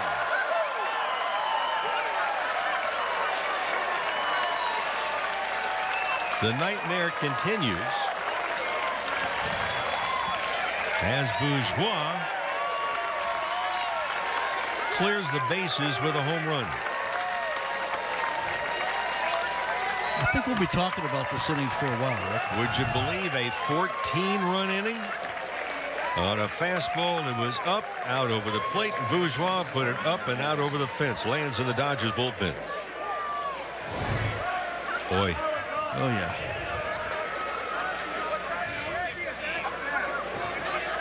So Bourgeois in this inning has knocked in 6. There were 4 runs scored in the whole game before this inning. He's knocked in 6.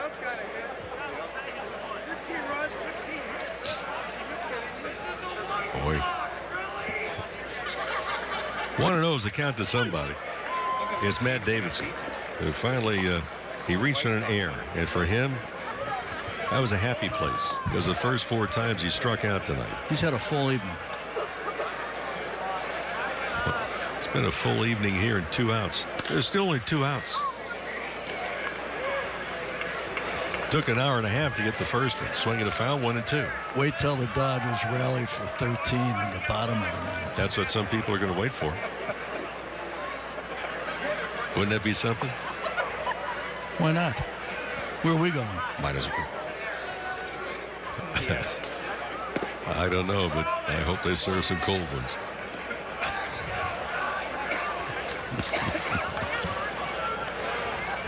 What do you want? Something that's round and cold. 2 balls and 2 strikes. Still 2 outs. Pitches upstairs. We go full, 3 and 2. You know, after a while, you just go, okay, here's another batter, here's another pitch, and here's another play. So batted around twice this inning. An inning that continues. And we will begin the 3rd trip through the lineup in this inning. Can you believe that?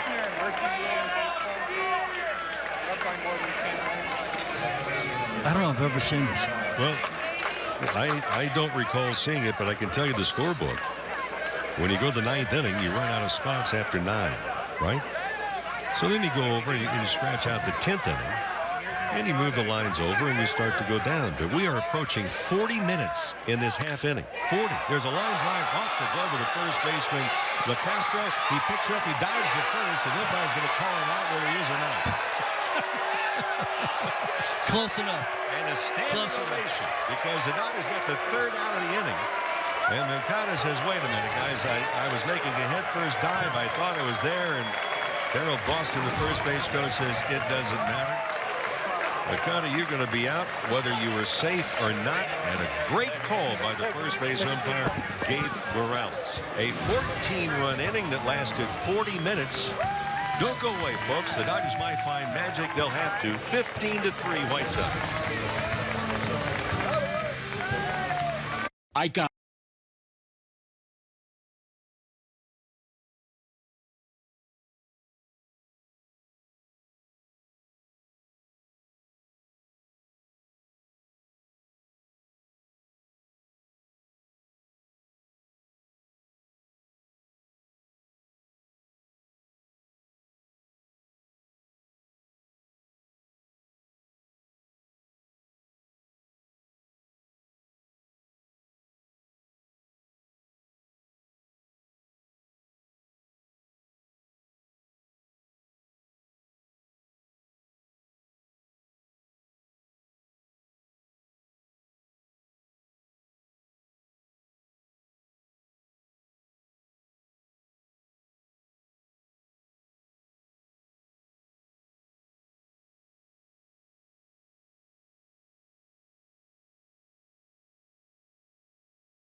Well, this is not exactly a save situation. And a better. Brian Clark comes on. The White Sox make some other changes, and we don't care. Estevez is the batter, comes on. Omar Estevez is the pinch hitter. A half an inning that took 40 minutes. And the White Sox were into their third round of batting in the same half inning. Makata had no chance of being called safe at first base after a 14-run inning and 40 minutes. Estevez, good swing, fouled that ball off. No balls and 2 strikes. Nice tidy 3-1 game. Jack Murphy is on deck. Well pitched.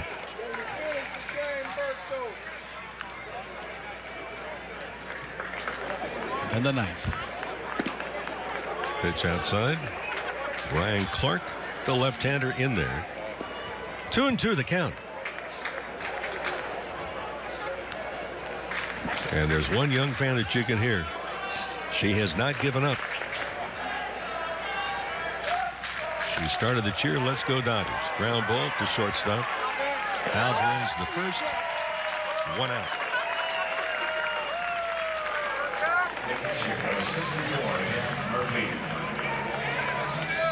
Jack Murphy in his first at bat.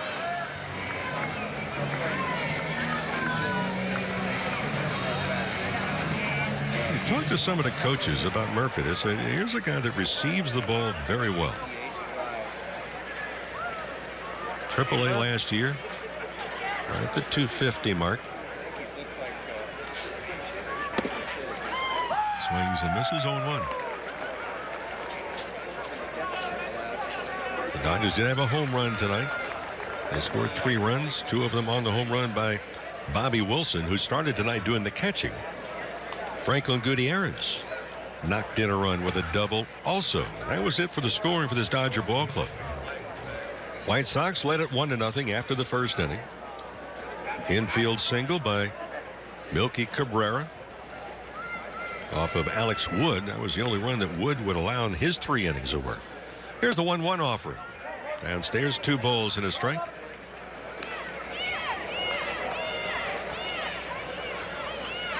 A 40-minute half inning. I don't think they counted the pitches. I think they weighed them.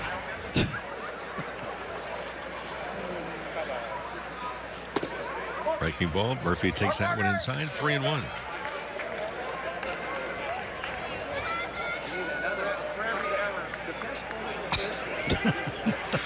I don't know if you heard it. If you didn't, I'm surprised. Someone just yelled out, "Throw strikes." There's a strike. 3-2. So evidently Brian Clark is listening intently to one of the fans. The crowd started off over 8,500. Well, right now, if someone in the stands says something, you can hear it. Here's the payout pitch.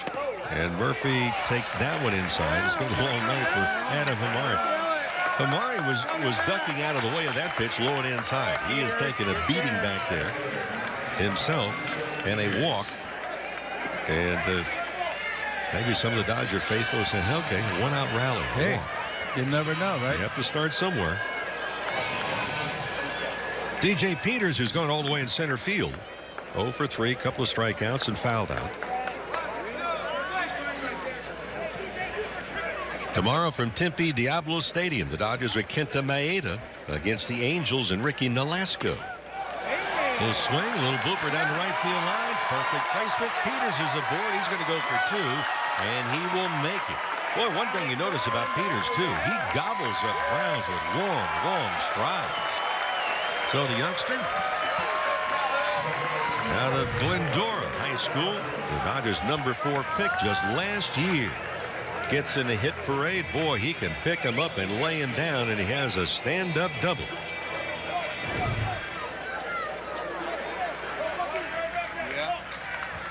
So maybe magic. Here's Willie Calhoun. And now we're getting the Let's Go Dodgers a little bit more intently. Calhoun takes inside, ball 1. So we're going to go right from here to Tempe tomorrow? Stop for breakfast on the way over? Yeah, watch both guys warm up in the bullpen. Ground ball, right side. Oh, what a stop by the second baseman. Gets up and throws to first base. The run will score. An incredible stop by the second baseman. Cano has been in there tonight. He just tossed the glove up there. That's an incredible stop.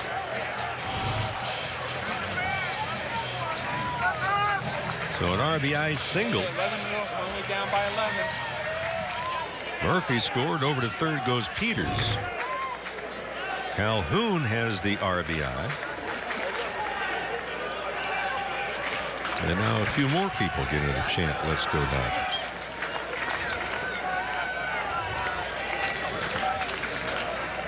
Tim LeCastro's the batter.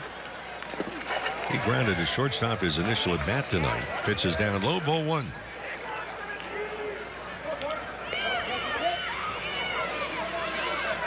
Our next telecast on Sportsnet LA on Thursday the 16th, as the Cubs will come here at Camelback Ranch at 1:05. 1-0's in for the strike. No longer have to give different start times. With Arizona did not move their clocks last night. Everyone else did, with one other state exception. So now we're in sync with the West Coast. Breaking ball hit to right field. Tagging at third is Peters. The catch is made. And the run will score. Second run in the inning.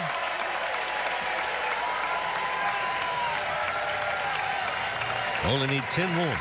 It's 15-5.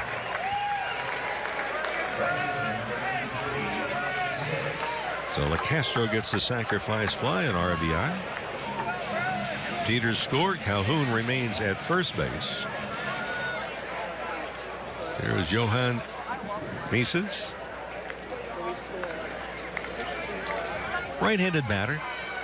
He has a slightly open stance to begin with. Holds the bat on the shoulder. Now picks it up. Brian Clark, the lefty, delivers as the runner at first. Calhoun goes down to second base. To say this is a defensive indifference is an understatement. Yes. Up by 10. 2 outs in the ninth. A drive hit down the left field line. This might be trouble if it stays fair, but it goes foul. Good swing by Mises. Who's now behind in the count 0-2. He comes back, picks up the bat, wipes the dust off the bat, and he'll get it going. Mises wearing number 93 with no name attached on the back of the uniform.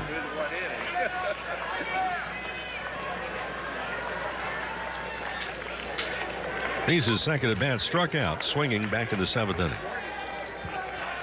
Clark trying to end it. And there's a swing and a miss. Dropped by Gonzalez. The catcher picks it up and goes to first base. And finally, the tattered and torn curtain will come down on this one. Not exactly textbook. A 40-minute top of the 9th inning that some of the faithful had stayed around for a considerable period of time indeed. The line scores as the Dodger fans will be over at Tempe tomorrow, with Kenta Maeda on the mound for the White Sox. 15 runs, 15 hits. They scored 14 runs in the top of the 9th. They left 9 on base. The Dodgers 5 runs, 7 hits. They made it 4 errors, 3 in the 9th inning. They stranded 7. Canley was the winner. Andrew Kistler, unfortunately, is tagged with a loss. And a lot of people not wearing names on the back of the uniform headed down to the clubhouse. Game that lasted 3 hours and 35 minutes. It seemed like 3 hours of that in the top of the 9th inning. So all in all, good weather, good day to work. The Dodgers wind up splitting their day-night doubleheader. They defeated the Royals earlier today 5-4 and lose here by a truckload. That is going to do it for us from Camelback Ranch. And for our Sportsnet LA viewers, join us on Thursday. The Dodgers face the Cubs here in Glendale. First pitch at 1:05.